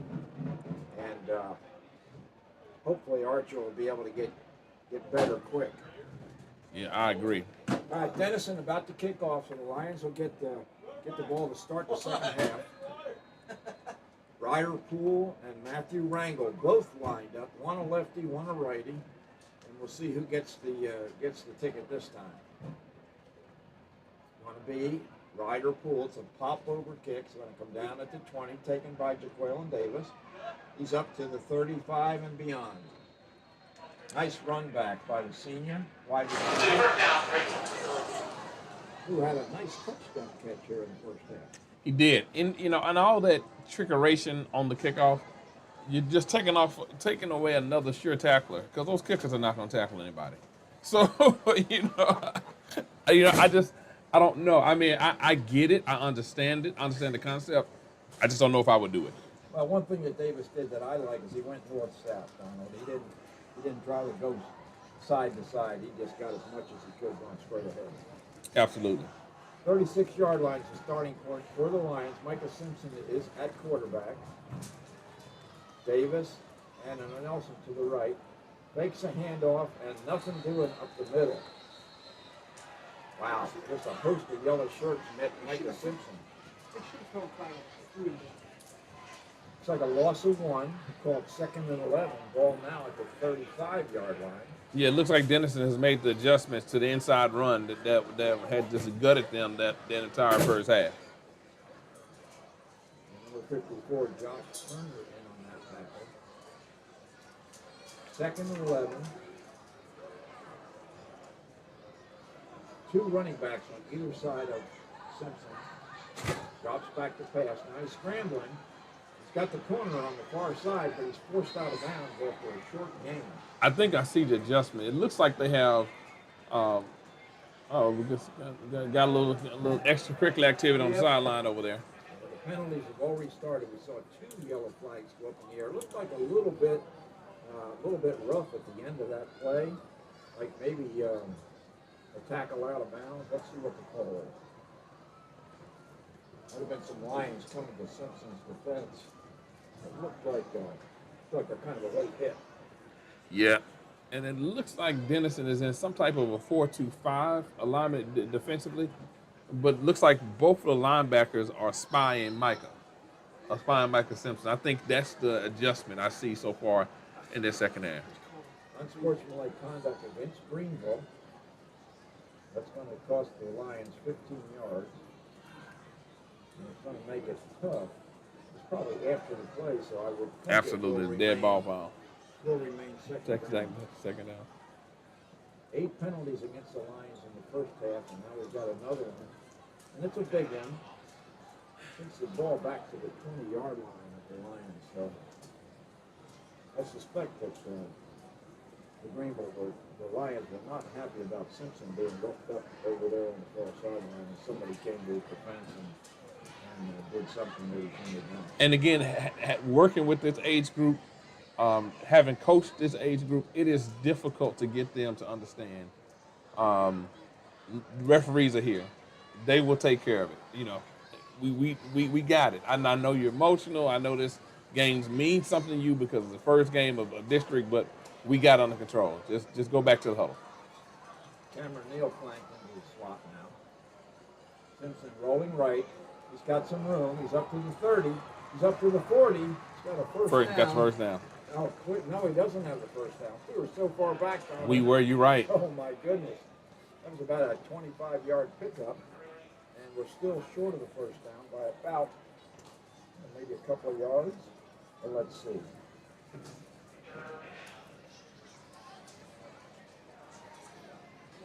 Boys, or the chain gang has the ball marked at the 42-yard line. They're showing fourth down. The scoreboard shows third down. The sticks show fourth down, and indeed it is fourth down, and the bar is in punt formation. Nice run by Simpson. I'm not sure he knew how far he had to get because he possibly could have gotten that first down. And they may have called timeout to go for it. I heard those whistles before the ball was snapped. Yeah, I don't know whether it looks like a delay of game against Greenville. Well, I set back another 5. Still punt formation. The special teams unit's got to get some pads on these rushers from Denison. They're in there on him again. Ibarra gets it away. Good kick, and it bounces at the 30-yard line. It's taken by Luzane, and he kneels at the 27-yard line. So Denison take over. Greenville unsuccessful with the second half kickoff, and with 10:51 remaining, the lead remains 19-14. Luzane for Denison plays what position, Bob? He's a wide receiver. Okay. He's dangerous. He's probably the fastest, shiftiest runner. The other backs are a little bit on the bigger side. So I was happy to see him take a knee. I did not want to see him move at all because he's shifty. Devon Jeffries, who leads the Yellowjackets back on the field, to snap the ball to his quarterback, Josh Kurtenbach. 2 running backs on either side of Kurtenbach. Hands to Aliman. No, he fakes the handoff, and he's got Luzane, and Luzane breaks the tackle.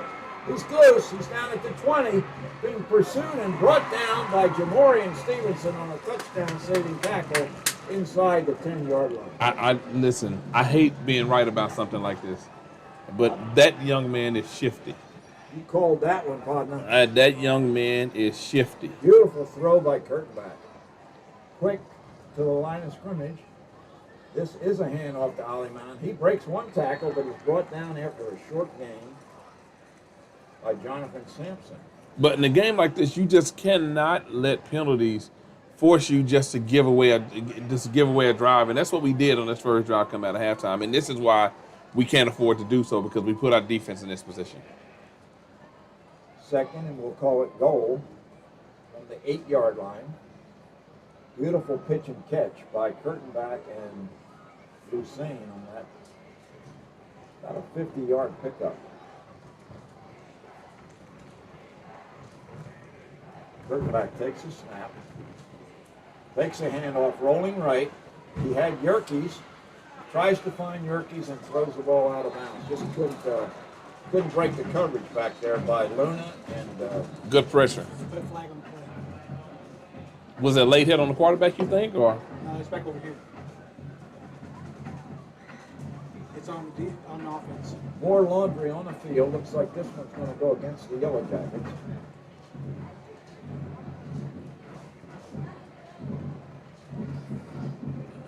Ineligible receiver downfield. That's a loss of down, isn't it, Tommy? It should be. Loss of down penalties? I got to read up on my rule book. No. Well, here's the problem. If you watch a lot of football like we do, the rules are different at all 3 levels. that's one thing I wish UIL would do is to mirror what happens in the pro game. Just make It's life a either lot second easier. or third down. We're not for sure. Some movement on the defensive line of scrimmage. There's Jack Alamon going in the end zone untouched. Untouched. So it didn't make any difference whether it was second or third. That's Could have a been touchdown fourth. for Denison. Could have been fourth down for all that mattered. He walked into the end zone right there. Huge hole off right guard that time. And remember, we are giving up a lot of size. This Denison offensive line has what 2 or 3 guys 250 and up.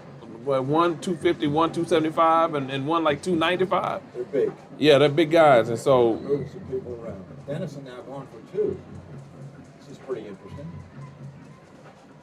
Direct snap that time taken by number 10. That's Ty Rhodes, and he is stopped short of the goal line. So what an interesting call that was. I guess the thought process was try to get a 3-point lead. yeah, and maybe because they know our kicker is out, so I don't know. Listen, these coaches are too cool for school for me these days, man. So I can't tell you, man. I can't call it. I say take the point. Well, I call that a break for Greenville. Really. Absolutely. 2 points, 1 point, probably doesn't make a whole lot of difference. What we do know for a fact is that there's 9:39 remaining in this game, and Denison is just going in front by a score of 20-19. So again, teams are trading touchdowns. I got PTSD because of that score. I just want you to know that. 2019 is kind of stuck in my brain right now. That was our score. That was Texas against Alabama. Texas game. Man. Oh my, sorry about that. Man, Bob. Oh wow. Bob, I made my wife. I got home. We had to switch detergent. We couldn't do Tide this week. We had to go game. I'm just. Oh man. All right. We've been working on that one all week. Here's Rangel's kick. Comes down at the 28-yard line, taken by Juwan Kennedy, and he goes east-west and doesn't pick up anything. No.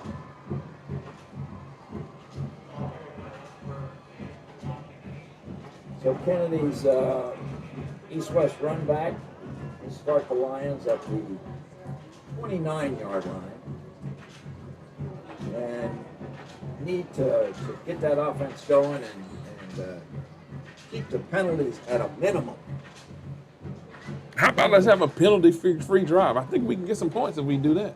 I think you're probably right. It's really been a tough night for the Lions penalty-wise. They've had several touchdowns called back. Well, here we go. Set up 1st and 10 for Greenville. 29-yard line. Man in motion.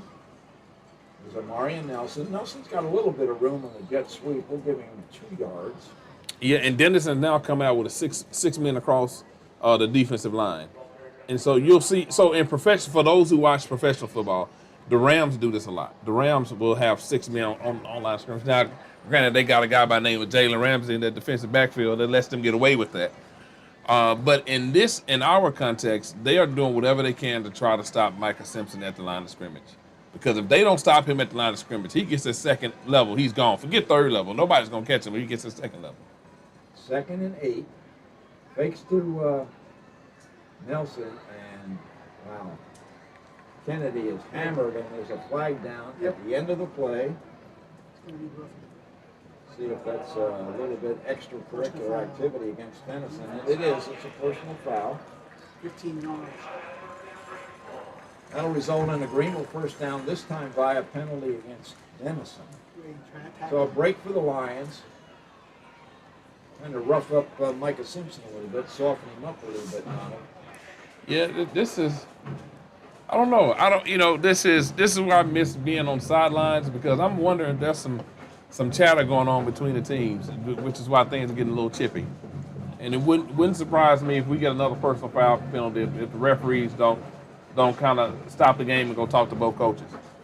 Probably not a bad idea. Simpson takes a snap, fakes a handoff. He's trying to go left. He's trying to get wide, breaks a tackle. Now he's thrown down hard. Got Mason Mandrell over there. Yeah, and it's hard for me to be critical of Simpson, but on that one, I just want to see him, once he got out of the pocket, just get rid of the ball. Just throw out of bounds and live to play another day. But We're talking about a young man just 2 weeks ago on the same field just had 444 yards rushing. So again, it's kind of hard for me to criticize him for trying to extend and make a play happen. He's the best player on the field. He's our best player, and he's just trying to make a play. 7:48 clock running. Second and 15 now after the loss.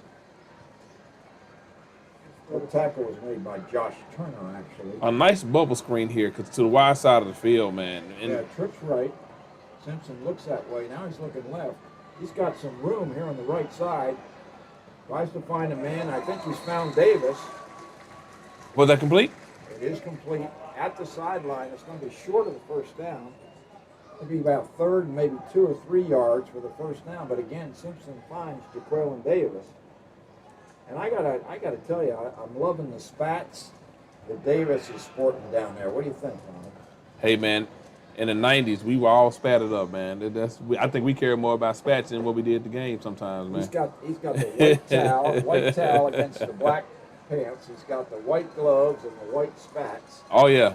And he's got the white sleeve on the left arm. So here we go, 3rd and 3. Neal in motion, takes the handoff. Got the first. He's got the first down. Cameron Neal. I was calling for that before game. It finally happened, Bob. There's another penalty, and this seems to be against the Denison sideline. I got to think maybe the refs are a little bit flag happy. What do you think? Yeah. Or maybe they get paid by the hour. Or by the flag. Or by the flag. Yeah. I didn't see a sideline warning earlier in the game against Denison, but that flag came from the linesman on the far side of the field. And it could be he just had enough of getting it in the ear from the coach, and he could have. Again, this is stuff that we don't know because we're not on the field, but I've seen it where the referee is just getting berated by players and coaches alike, and he probably just had enough. We certainly have the license to speculate. Absolutely, man. That's the best part of doing color commentary. I get to make assumptions. So it's on us. He pointed toward Greenville as a unsportsmanlike conduct penalty. How? Again, something must be being said on the field of play. Well, if that's against Greenville, that is a killer penalty. That is. Because that was a first down. It's going to be negated by penalty once again.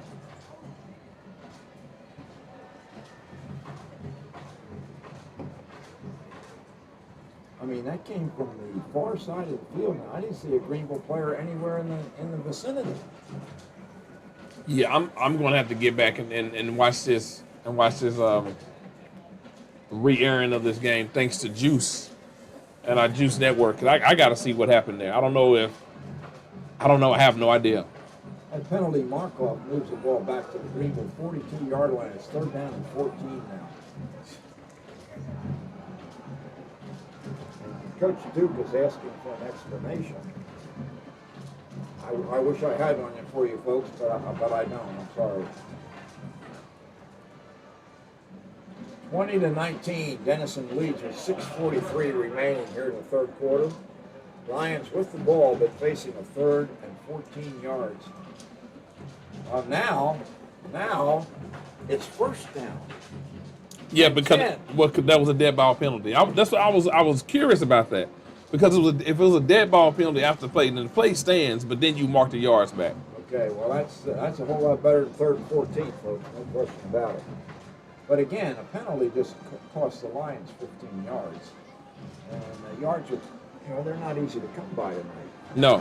Especially when you're committing penalties at the rate that the Greenville Lions are. That's about the 10th or 11th call against Greenville. Denison's had 5 or 6, so they're not completely scot-free of the penalty situation. Here we go. 1st and 10, Micah Simpson in the backfield. In motion is Neal. Simpson comes right, cuts back, he's loose. He's down to the 40. Wow. He's down to the 30. Wow, one block. 20, one blocker in front. A good block by Davis. Touchdown! Touchdown! Did you see that footwork? Did you see that footwork, ladies and gentlemen, at the end of that run? My goodness. And a great block by Jaqueline Davis to get Simpson into the end zone, and he didn't hold the guy. No. We needed that one block. That is great wide receiver work right there. Listen, his parents, what's the young man's name? Jaquel Jones? Jaqueline Davis. Jaqueline Davis. I'm sorry, Jaqueline Davis. Jaqueline Davis, clip that play, put that on your Hulu tonight. That's going to help you get a scholarship, young man. I promise you. Lions up 25-20, and now, because of the missed run, have an opportunity to try to tie this game. We're up by 7. Simpson, He's in there. I think is into the He's in. Right up the gut goes Micah Simpson for a 2-point conversion.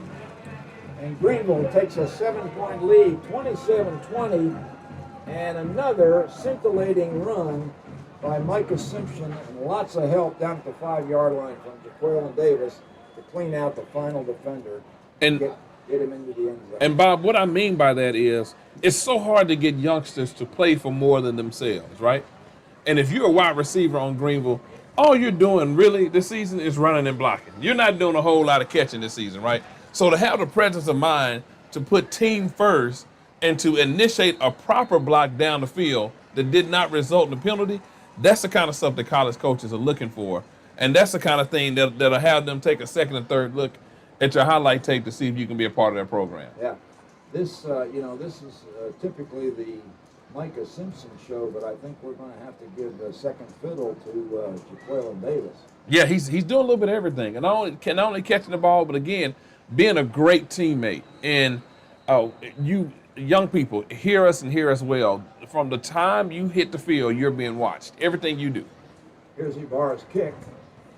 It's a short and low kick, taken at the 35-yard line. I think the receiver's knee was down. And that's exactly what happened. And I think that's about as far as Ibarra can kick the ball. I don't think that was a design strike. I'm not sure he got all of that. Yeah, we're in trouble. You know, Ibarra's a big guy. I think he's got more leg than that. I just don't think he hit that. Yeah, he's just not. He's just not used to having to do this. That's true. But he's probably going to have to do it for a couple of weeks because absolutely might be out for that long. Okay, so Denison comes back onto the field. I'll have good field position to start. Senior quarterback Josh Kurtenbach has been directing the offense the entire night. Man in motion. Pulls up. Kurtenbach drops back, throws a bubble screen to Luzane. Luzane is forced out of bounds. Another flag on the play. Isaiah Williams forced. That might have been a hold on offense on that pass by receiving a slot. He might have gotten a little jersey on our defender. We'll see what the refs say. I'm a little bit puzzled that the Greenville defenders are not playing up a little bit closer to the line of scrimmage for these double screens. I am too, but Bob, I'm old school. Like, especially if we got a single high look with a safety. And again, I'm not trying to do too much football terminology for those who are watching. A single high means you just got one safety back. So it means we're pretty much in man or cover 3 situation. Walk the corners up to the line of scrimmage. Lizane is the only one I'm afraid of beating us over the top, and he's not very tall. So I think we'll be okay. 1st and 20 after the holding call against Denison. This time a bubble screen to the right. It's Luzane once again, and he's out of bounds after a pickup of about 8 yards. He is really quick. He's quick. Yeah, he is. He is lightning quick. Tyson Luzane. He's only a junior. So Corey Franklin, the backup quarterback, will have Luzane to throw to once again next year. And Luzane is split out far left. Williams has got the coverage. Kurtenbach looking this way. Luna can't bring him down. But he is brought down by Jonathan Sampson up outside the 35-yard line. Still short of first down yardage. Number 3rd and 7, maybe 8. Call it a long 7 or a short 8. Which do you prefer? Man, whatever's going to get him off the field. Yeah, there we go. Defense needs to hold right here and get the offense the ball back. Ball spotted at the 37-yard line at Denison. Kurtenbach drops back again. looks for his man. He finds He found Aliman. him, Nice yeah. catch. Great catch. Good throw. Aliman, right in traffic, made a really good reception. Good throw by Kurtenbach. First down, Denison.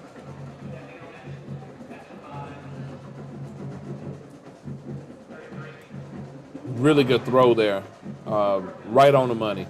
Yeah, Kurtenbach just takes the snap, stands right where he is, and delivers a pretty good pass. Again, a bubble screen to the right is dropped. Picked up, but it was a forward pass, so it go incomplete.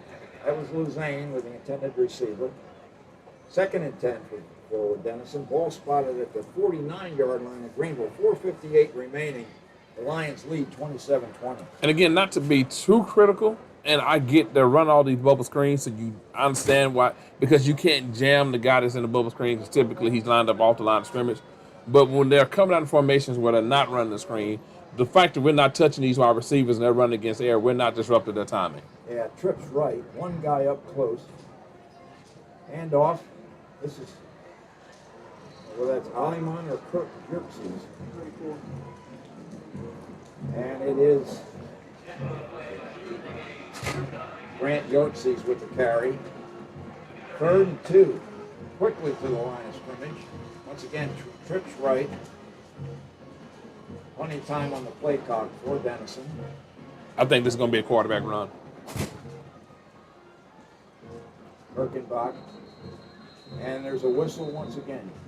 And it's a timeout for Denison. Coach Whitson decides he wants to talk about it before this critical third down and 2 for the Yellowjackets. Let's get some information from Greenville Electric Utility System for Matthew Middleton. Conserving energy is important to us here at GEUS. We even pay rebates when you buy energy-efficient appliances. Your conservation helps all GEUS customers. In the future, we will need to build new electric generators, and this can be expensive. And with our population growing, we will need that power. That's why we give rebates for Energy Star appliances. So think about replacing your bulbs with super efficient LED bulbs or adding insulation to your attic. Together, we can help all GEUS customers by doing our part. Check out our rebates online, and remember, GEUS is always ready to serve and assist you in any way we can. We have got some scores from around the district. Last time we checked, Melissa was ahead of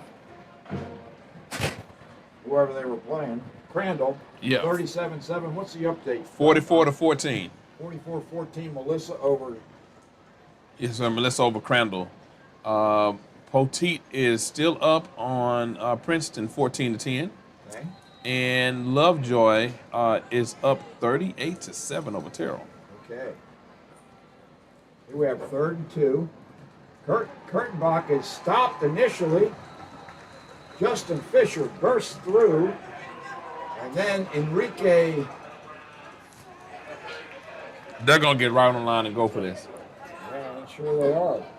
Yeah, while Greenville celebrating the stop, here comes Denison out, and Kurtenbach.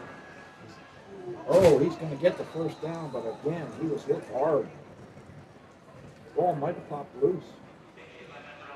But it is a first down.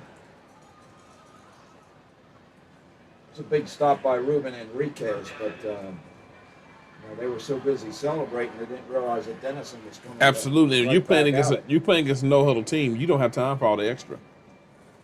Good coaching and good execution by Denison. 1st and 10.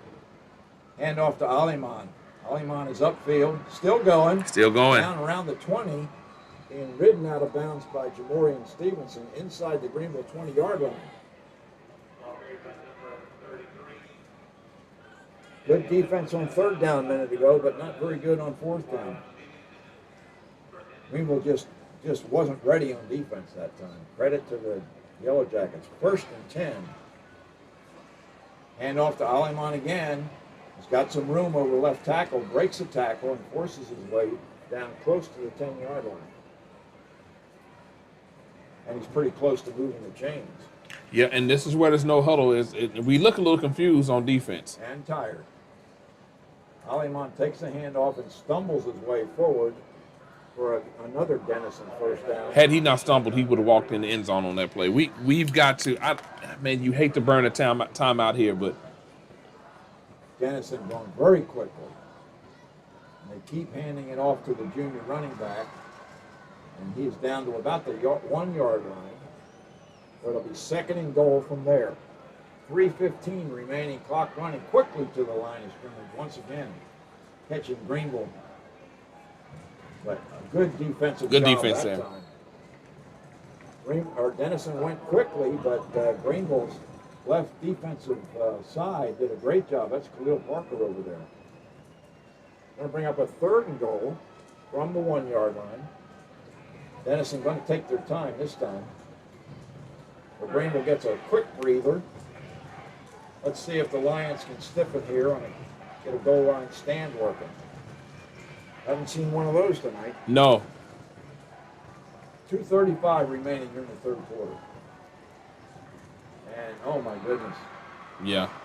you and I could have scored on that one. Absolutely, Bob. Jack Alleman goes in untouched around left tackle. The big guys up front from Denison are eating pretty good. Correct. And we are tired. We're smaller and we're tired. We're smaller and we're tired. Sustained drive by Denison that time. They just pounded it down the field for the touchdown. Here's the extra point attempt to tie the game. Wrangle's kick is up and good.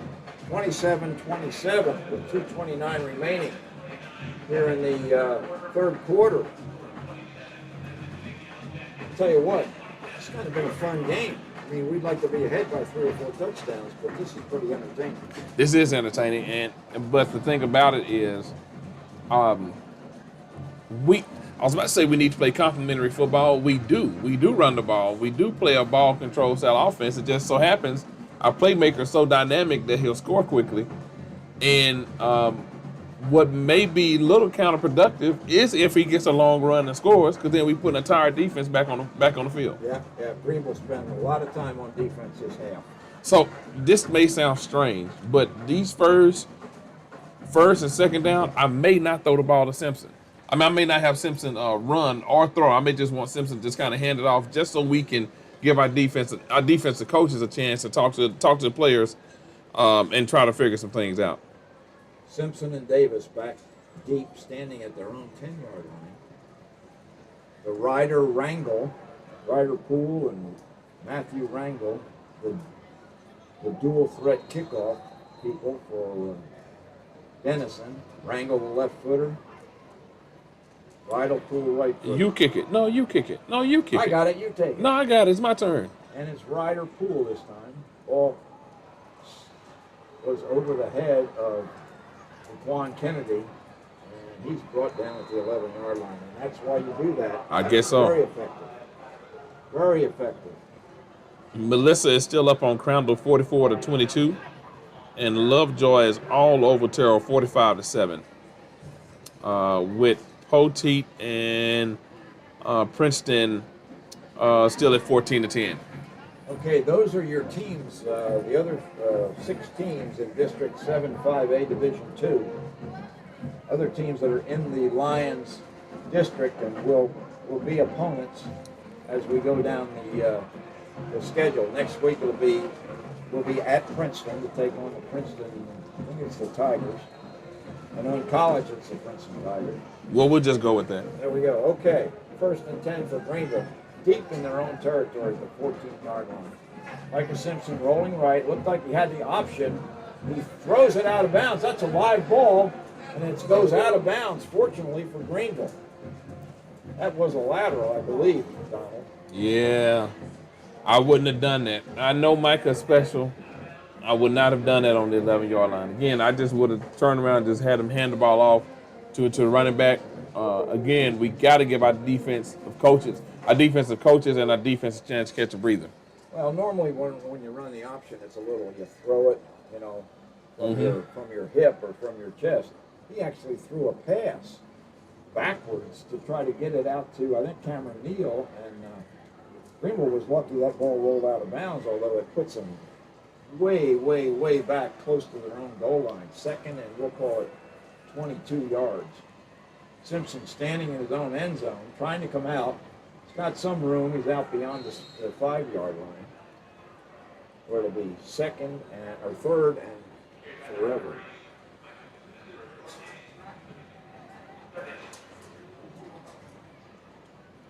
Yeah, and I hate, but what's going to happen here? We're going to get a ball to Micah, and we're going to say, hey, just see if you can make something happen, and then we'll punt it. 149. Donald's probably all over that call. Maybe he'll throw to Davis. Now down to 140. Play clock at 13. Simpson's got to be tired, too. He's been running all around.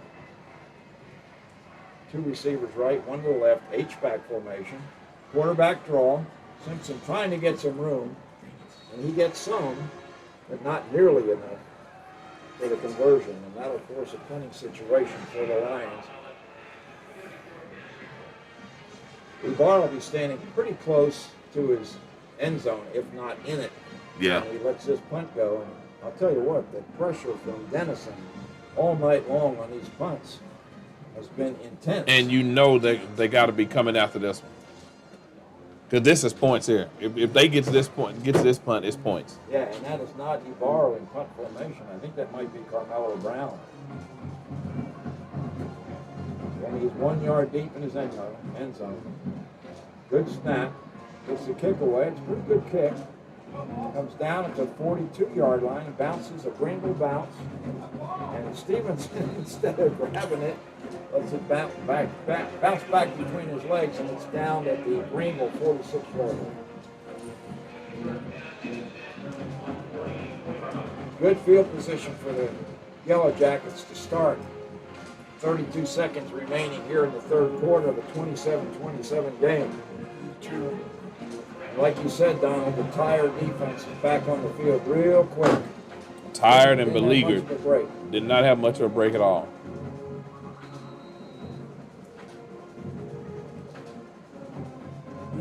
I wonder if he's got anybody that he can sub in and out of there to keep those guys a little bit fresher.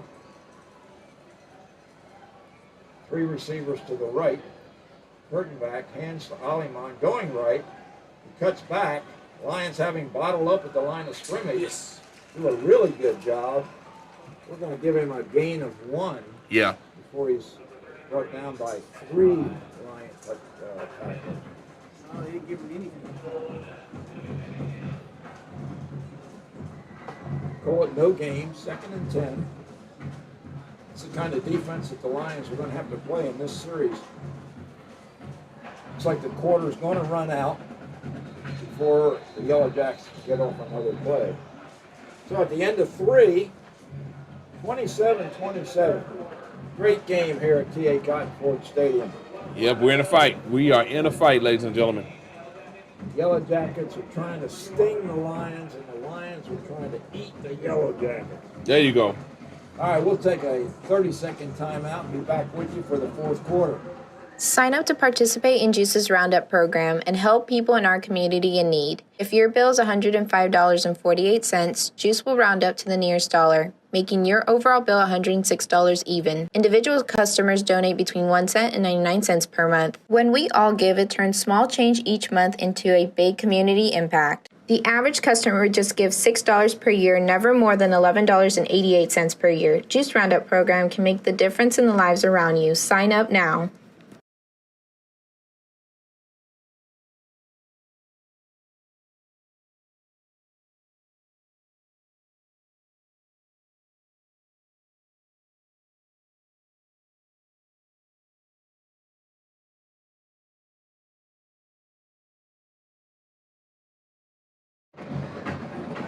We're back here at T.A. Cotton Ford Stadium for the start of the fourth quarter. 2nd and 10 for Denison. Moving now from our left to our right. Low snap. Curtain back couldn't handle it. By the time he picks it up, he can only pick up a couple of yards. So it'll be 3rd and 8. 3rd and 8. Greenville 44-yard line. Greenville's really got to stiffen right now on defense. This will be a huge stop if we can get it. And they still may go for it on 4th down. Yeah, they're possibly in 4-down territory, the way they're capable of moving the ball on the ground.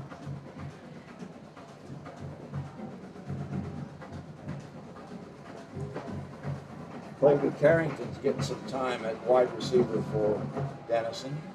2 receivers left. Kirkbride to the right. Hand off to Aliman. Here's a reverse. It's Lucane coming this way.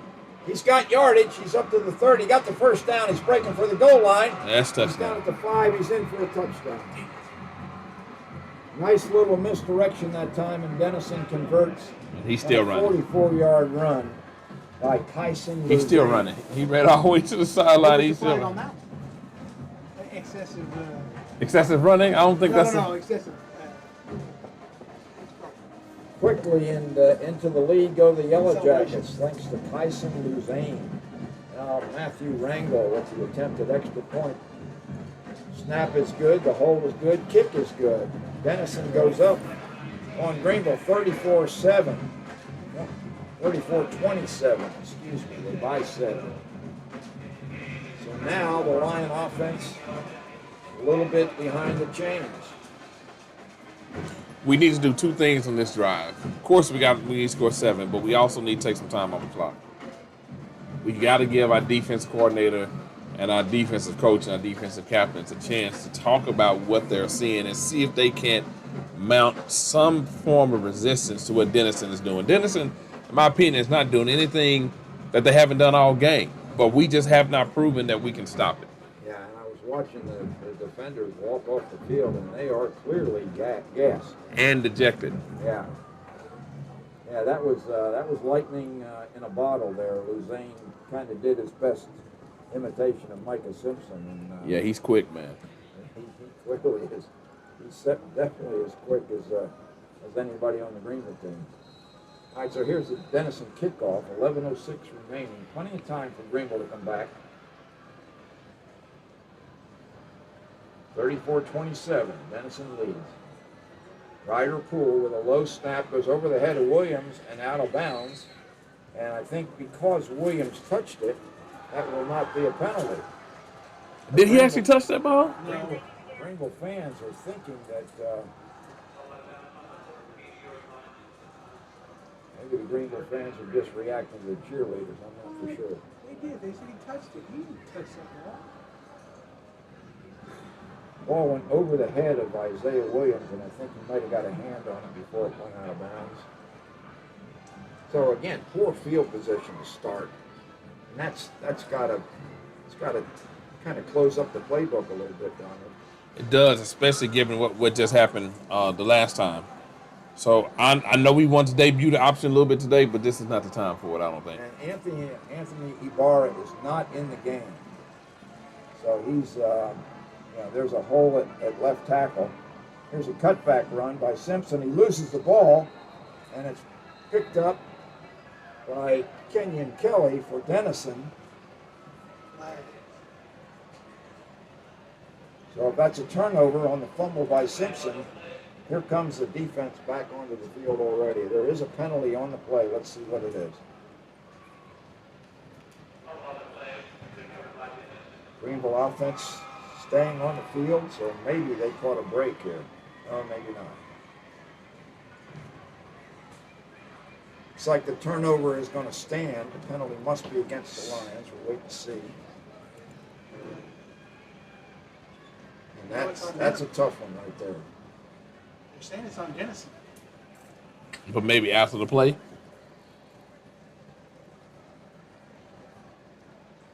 Yeah, unsportsmanlike conduct, probably against Kenyon Kelly. He kind of celebrated a little bit when he picked up that fumble. But the turnover stands after the penalty ball is marked back to the Greenville 28-yard line. The defense back on the field yet again already. 11 minutes exactly remaining. Greenville on the ropes right now defensively. Josh Kurtenbach, Kirkbride in motion. Takes the handoff, finds his wide receiver on the bubble screen. And there's a fumble. Maybe the got it back. held it back. Ty Kirkbride fumbled the ball, and it looked like one of the Lions got on it, and they did. That's like we had numbers over there. So, all right, let's go. Teams trade turnovers. That's huge. That is huge. And Denison was set up to possibly put this one out of reach. I agree completely. So And now Greenville comes back and gets first down after the fumble. I didn't get the recovery guy, but whoever it was, kudos to him. One of the good guys. One of the good guys. One of the Greenville tacklers was hanging on, and I think somebody else just stripped the receiver of the ball. Simpson and Jaden Johnson in the backfield for Greenville. Simpson takes a snap, tries left tackle.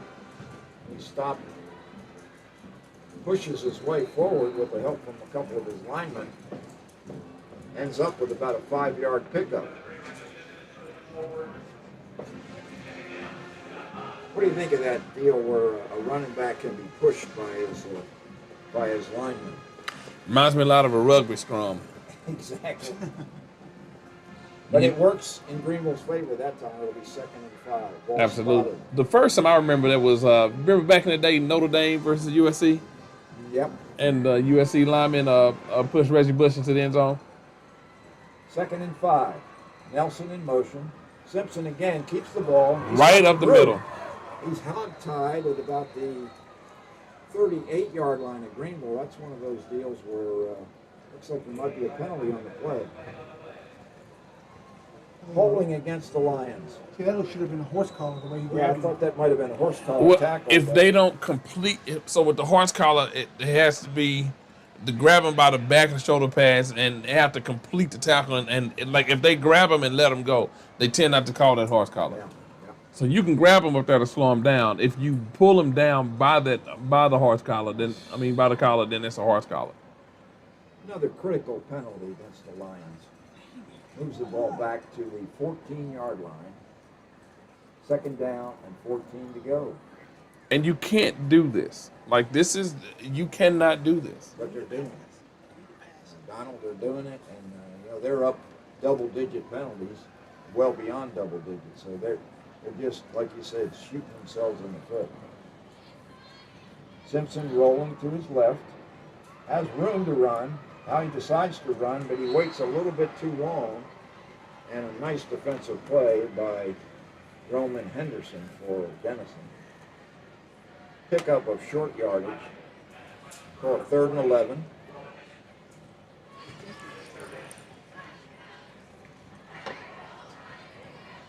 Lions are pretty tired, not only defensively, but I think Michael Simpson's a little bit fatigued. Has to be, because he would have took off running with that ball. Well, the coaching staff is asking him to do everything, and you've got other athletes on the field that, surely that you could find a way to work them into the offense. Shaquille Davis, Cameron Neal.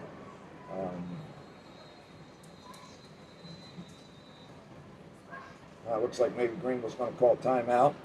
This is a big 3rd and 11. They really Huge. Really need to convert this one.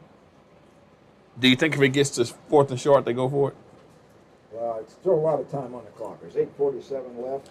Yeah, but the way this is going, man, Denison has not punted the ball one time today. Yeah, it's true. Yeah. I mean, I know Coach Dukes, that's got to be part of his calculus. Like, okay. Like, it wouldn't surprise me if they did a zone read again and just try to see if they can get the ball on the ground on 1st down. And then if it gets to 4th and 2 or less, he might go for it. Well, he's got the option. He's got the option pitch available to him, and they tried it one time, and Simpson just waited way too long, and then tried to throw a pass lateral, and that just didn't work. But he could get. They're going to be keying on Simpson to keep the ball, and if he fakes and pitches that thing out to a Cameron Neal or a Jaden Johnson or Jaquelin Davis, I bet there'll be plenty of room to run. Statistically, going on the 4th down, going for it on 4th down, usually will result in positive yardage for the offense. Every time. All right, 3rd and 11. 3 receivers to the right, 1 to the left. Simpson 4 and men. Jaden Johnson. 5 men on the line. Simpson drops back. He's throwing. He's got a man. Nelson wide open at midfield. And it's a reception down to the 40-yard line of There Denison. you go. Beautiful throw by Simpson once again. Looks like they brought a safety and a linebacker in on that blitz. So it ended up being 6 men at the line of scrimmage, which left one-on-one coverage. You got a pretty tall wide receiver right there running like a little skinny post in the middle of the field. Beautiful pass, beautiful delivery. Much needed from your senior do-it-all player. Micah Simpson really showing us something through the air tonight. Huge conversion on 3rd and 11. First down. You see those linebackers sniffing? There goes Simpson. He's got a little bit of room. Fumbled the ball again. He's tired. He is, ladies and gentlemen, he's tired. But looks like we're able to recover it. But Denison is bringing both of those two interior linebackers or safeties, whatever the position lined up at, really doesn't matter. They're coming, they're filling the gaps. And so the best way to beat a head-on blitz like that, believe it or not, is old school football, is number one, if you can get a deep pass. So secondly, just power and run the ball right at the blitz. Because when they blitz, a lot of times you bring yourself out of position. 2nd and 8. Just like that. Direct snap that time to the running back. And Jaden Johnson picks up about 3 yards before he's thrown down by a host of Denison Yellowjackets. Loses his hat. Johnson will come out for a play. Cameron Neal will more than likely go back to the running back slot. All right. Isaiah Williams comes into the slot. Williams has been spending all of his time tonight on defense. See where Neal lines up. 3rd and 5. Again, another big 3rd down play for the Lions with 7:15 remaining during the ball game. Simpson hands to Neal. Neal's loose. Oh, I thought he was loose, but he gets the first down. Shoestring tackle. But again, that's how you stop. That's how you slow a blitz down. You run right at the spot. When a linebacker blitzes, he's vacating a part of the field. It's just like chess. If he's not there anymore, then that creates an opening. If you can get past that initial blitzer, you got to at least 5 yards, 5 yards a pop. So Cameron Neal picks up 6 yards. Gets the first down, and Micah Simpson got a blow, at least for one play. Now he's lined up. He'll take the snap. He's going to keep it this time, and he lunges forward for maybe a yard. I don't get it. You know, you got Neal in there. Hand the ball to him. And I don't know if these are zone reads or if this is design quarterback runs. I don't know what's being communicated to the young man, but someone needs to tell him, hey, listen, we know it's 5 minutes ago. We're going to need you later. What you can't do is empty the tank right now. Use your teammates if it's a zone read situation. 3 to the right. Neal in the backfield with Simpson. Simpson starts right. Spins left. Loses his hat, I think. Not the ball this time. It's a helmet. Somebody lost a helmet. 54 to Denison. Simpson only a couple of yards. And Denison is sending those two interior linebackers or safeties. Again, I'm not familiar with their personnel, but they are shooting the gaps on defense, and they're trying to wall up to stop Simpson. So the first half they were trying to spy him. This time they're like, we're going to try to force the issue, and we're going to try to fill the gaps. Try to get it outside. Simpson back to pass under some pressure. Has Nelson again, and it's towed away. Good defensive play back there. Very good defensive play. Jacoby DeHorney. That was a good enough throw to be a touchdown, but DeHorney got a hand up there and knocked it away. So 4th down and 8. 5:35 remaining. Can the Lions pull off another miracle conversion? Yeah, a punt here really does you no good. You kind of have to go for it here. Well, the ball's at the 29-yard line of Denison. 4th down and 8. 5:35 remaining. Clock stopped with the incomplete pass. Let's see what Brett Alexander calls here for Micah Simpson. I think a bubble screen to the right side is going to be open because I believe they're going to blitz again. Simpson rolling right under pressure, throwing off his back foot. And the receiver falls down. He fell down. Was that Neal trying to go downfield? With Zarian Sanders Jackson. Incomplete pass results in a turnover on downs. So with 5:29 remaining in this game, the Greenville defense has got to get a stop here. 34-27, Denison leads. All right, looks like we got some couple finals. Looks like Poteet has beat Princeton. I'll score 14-10. Melissa is still up big on Crandall, 50-22. And Lovejoy is up 45-7 over Terrell. And the pile pushes Jack Ollingham for about a 6-yard pickup on first down. Ball now up to the 35-yard line of Denison. 2nd and 4. 5:10 remaining. Clock is not the friend of the Greenville Lions right now. They do have 2 timeouts remaining. No, but you see that senior quarterback, he's taking this thing down all the way inside of 5 seconds before he hikes the ball. Or he should, rather. Hand off to Aliman. Pretty well defended, but close to moving the chains is junior running back Jack Aliman from Denison. 3rd and less than a yard for the Yellowjackets. Every time they get a first down, it's just going to be that much harder for the Greenville Lions to come back. And they've only attempted 2 passes so far in this game, right? Denison, right? Not many. I know they attempted 2 in the first half. They attempted 4 passes. I may bring the house here, man. There's Curtin back. He's going to keep it. He's got the first down and more. Breaks tackles. Finally thrown down by Jawan Kennedy, but not before he picks up about 6 yards. Moves the ball out to the 47-yard line of Denison. And the chains move. 3:56 remaining. Denison is not in any big hurry. They've got a 7-point lead. And the senior quarterback, as Donald said, understands that he's in charge of that clock. Yeah, and he was actually hiking the ball too quickly, but I'm pretty sure the coach is now telling him, hey, man, the clock is our friend. He waits this time till the play clock gets down to 5. Tapia misses a tackle at the line of scrimmage, and Aliman is out for about a 9-yard pickup. That's the fatigue right there. Absolutely. Tapia had a shot at Aliman right at the line of scrimmage and just couldn't bring him down.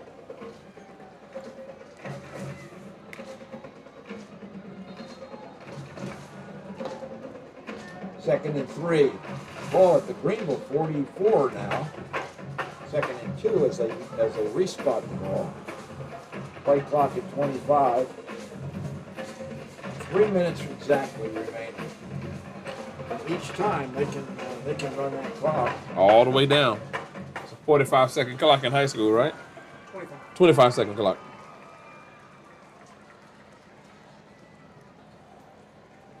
Denison really managing that clock now. Kurtenbach takes a snap. Once again, it's a handoff to the running back. It is Aliman, and the junior has a first down. Greenville's defense has to make. It's a 40-second clock from the time that the ball referee blows that whistle. Right. So they can just really drain this thing. Yeah, they get one more first down. This one's over. Clock stops with a first down. They got to move the sticks, so it's 2:15 remaining. And if I'm Greenville, I don't have anything to lose at this point. I'm forcing the issue. I'm going to make them have to be more aggressive than what they want to be. Yeah, Meaning, you got to bring everybody. I'm walking there, man. But we're too far off. I'm bringing everybody up, and I'm forcing them to put the ball in there. And Aliman just rumbles through the line of scrimmage, and actually trips. I think the turf monster might have gotten him. Yeah, I think Aliman has got to have over 100 yards rushing this game. I think you're probably right. 2nd and 1. Feels like about 125 or so. Greenville can't prevent the first down here. This one's probably going to go into the books as a Denison victory. Well-fought game, but Greenville just kind of ran out of gas here. Need a turnover is about the only thing they can hope for at this point. Kurtenbach runs that play clock down to 3. Little movement on the defensive line. They get a hold of the running back, but not before he gets a first down. It looks like a little extracurricular activity in the defensive backfield. Yeah, First down, Denison, 107 remaining. 2 plays. They just have to take care of the ball. Probably victory formation, Donald, Yep. for the Yellowjackets. And- Timeout for Greenville. And Bob, like I told you a week ago, outside of a substitute teacher, I wouldn't want to be a defensive coordinator in high school football because it just, you know, with the rule changes, with it's just hard teaching young men how to properly play defense, and then the younger the player, the more they look at the scoreboard. They hadn't built up that internal toughness that says, I can stop this. I can make a play. They hadn't built that up yet. Yeah. And so they're looking at the scoreboard and they're getting deflated and dejected, missing assignments, not making tackles. But we have to be willing, we being Greenville, to put our players in position. Denison didn't punt not one time today. That's coaching. I'm not calling out the coach. So please don't write juice. And the thoughts and views expressed right now of Donald Parrish Jr. and do not reflect Juice, Bob, Matthew Middleton, or anybody else. But the truth of the matter is, if you are a defense coordinator and you never force the other team to punt, then you got your butt kicked today. And so we have to accept that, and we have to figure something out because they're going to look at this game tape. Whoever we play next, which is Princeton, I believe. Yep. Princeton's going to look at this game tape and say, hey, you know what? I think we can replicate this. Now, if they have to, you got to have the Jimmys and Joes in order to make that happen. And I'm not taking anything away from Denison. I just would like to see a different wrinkle, especially after halftime on defense, to try to slow Denison down just a little bit. After the timeout, Richard Medina was shaken up there, but he's okay. Here's a handoff once again. The Hollyman bounces outside, and he may score. No, he's brought down. Good tackle down about the 12-yard line, and there's a penalty flag. And things might get a little chippy now as this game, for all intents and purposes, is over. I'm surprised they ran a real play right there. Got a lion down on the field. And I'm really surprised they actually ran a play instead of just gotten in victory formation. Maybe because Greenville called a timeout the last play. I don't know. I don't know if I was the other coach if I would have run a play right there. I think I just would have took the knee. Yeah, I agree with you. You know, you always take a chance of getting somebody hurt. In this case, somebody got hurt, but it was one of the Lions down at the 10-yard line. Only 39 seconds left in this one. It's pretty much all over but the shout, and I think the fat lady has sung. Absolutely. And the player is up. We'll try to identify him. And he may have been the tackler. It was a good tackle. 11. Maureen Stevenson. And the cornerbacks for Greenville. Junior cornerback has had some outstanding defensive plays this year. Might be Kevin Tran. 21? Yeah, I think it is Kevin Tran. Oh man, that's a big loss. Hopefully he's okay for next week. Cause that's a big loss. That's a big loss on defense. Yeah. Injury bug has continued to. Yeah, it's never left. It's never left Greenville. And they've decided dead ball foul against Denison. Those teams walking all over the field. I thought they were walking off like it was over. Now I bet you can do the victory formation. Oh yeah, absolutely they will. So Denison picked up a first down, but there was some kind of activity in form of a penalty. And the ball is now moved back to the 35-yard line of Greenville. And all this makes absolutely no difference because it's still first down. Greenville with 2 timeouts remaining, and that's not nearly enough. If Denison can just hang on to the ball. Now here's where I definitely bring my quarterback up under center, but yeah, I don't, Bob. We just I we're get old school, Donald. They're in shotgun, so Kurtenbach will take the snap, and he hands it off again. I just don't understand. There's Aliman around the left side. But listen, this philosophy of this coach, and I see it a lot in college, in the pros, is this, we're gonna you know, with I call it the smartest guy in the room complex. You know, with the two kickers and the, you know, all that, like it's just play football. At some point, just play football. Again, the thoughts and views expressed are those of Donald Parrish, not of Bob. I'm throwing these coaches under the bus. I'm sitting in the stands. I'll tell you what, I think it's unsportsmanlike conduct on a coach like this. Why? He's stupid. He's going to That's a timeout on the field for Greenville. He's going to end up getting somebody hurt. 23 seconds remaining.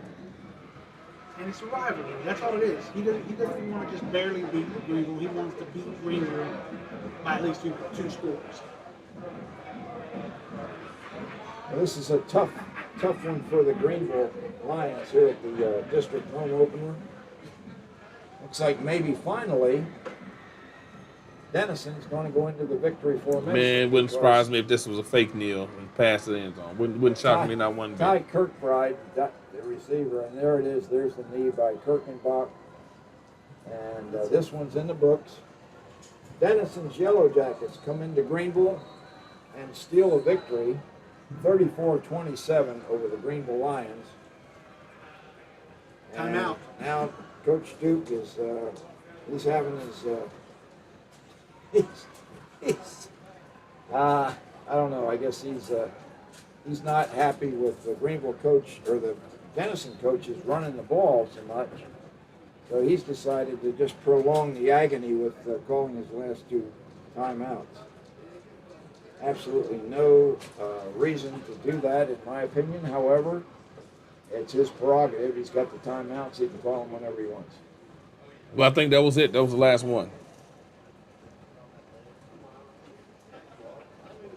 Pretty valiant effort by the Lions here. I think they're just maybe outmanned at the line of scrimmage tonight, Donald. Absolutely. Absolutely. And here's once again the victory formation. And this time there's no timeout to be called. So this one's over. Denison 34, Greenville 27. We'll be back after this message from GEUS to wrap this one up.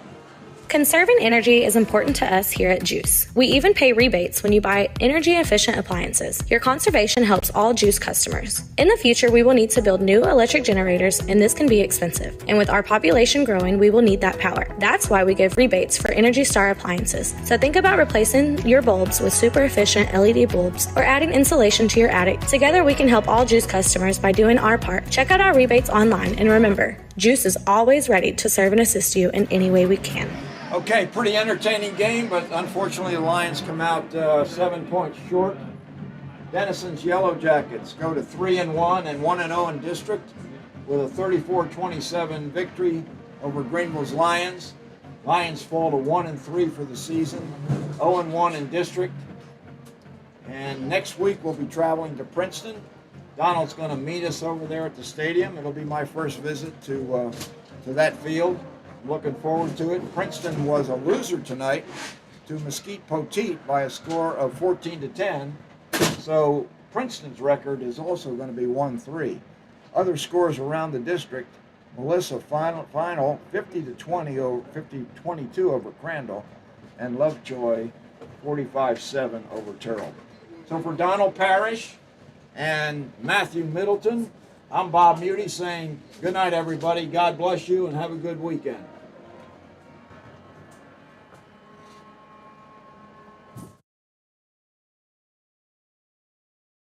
This video has been brought to you by GEUS 34. GEUS is your community-owned provider for electric, internet, cable TV, and true local programming.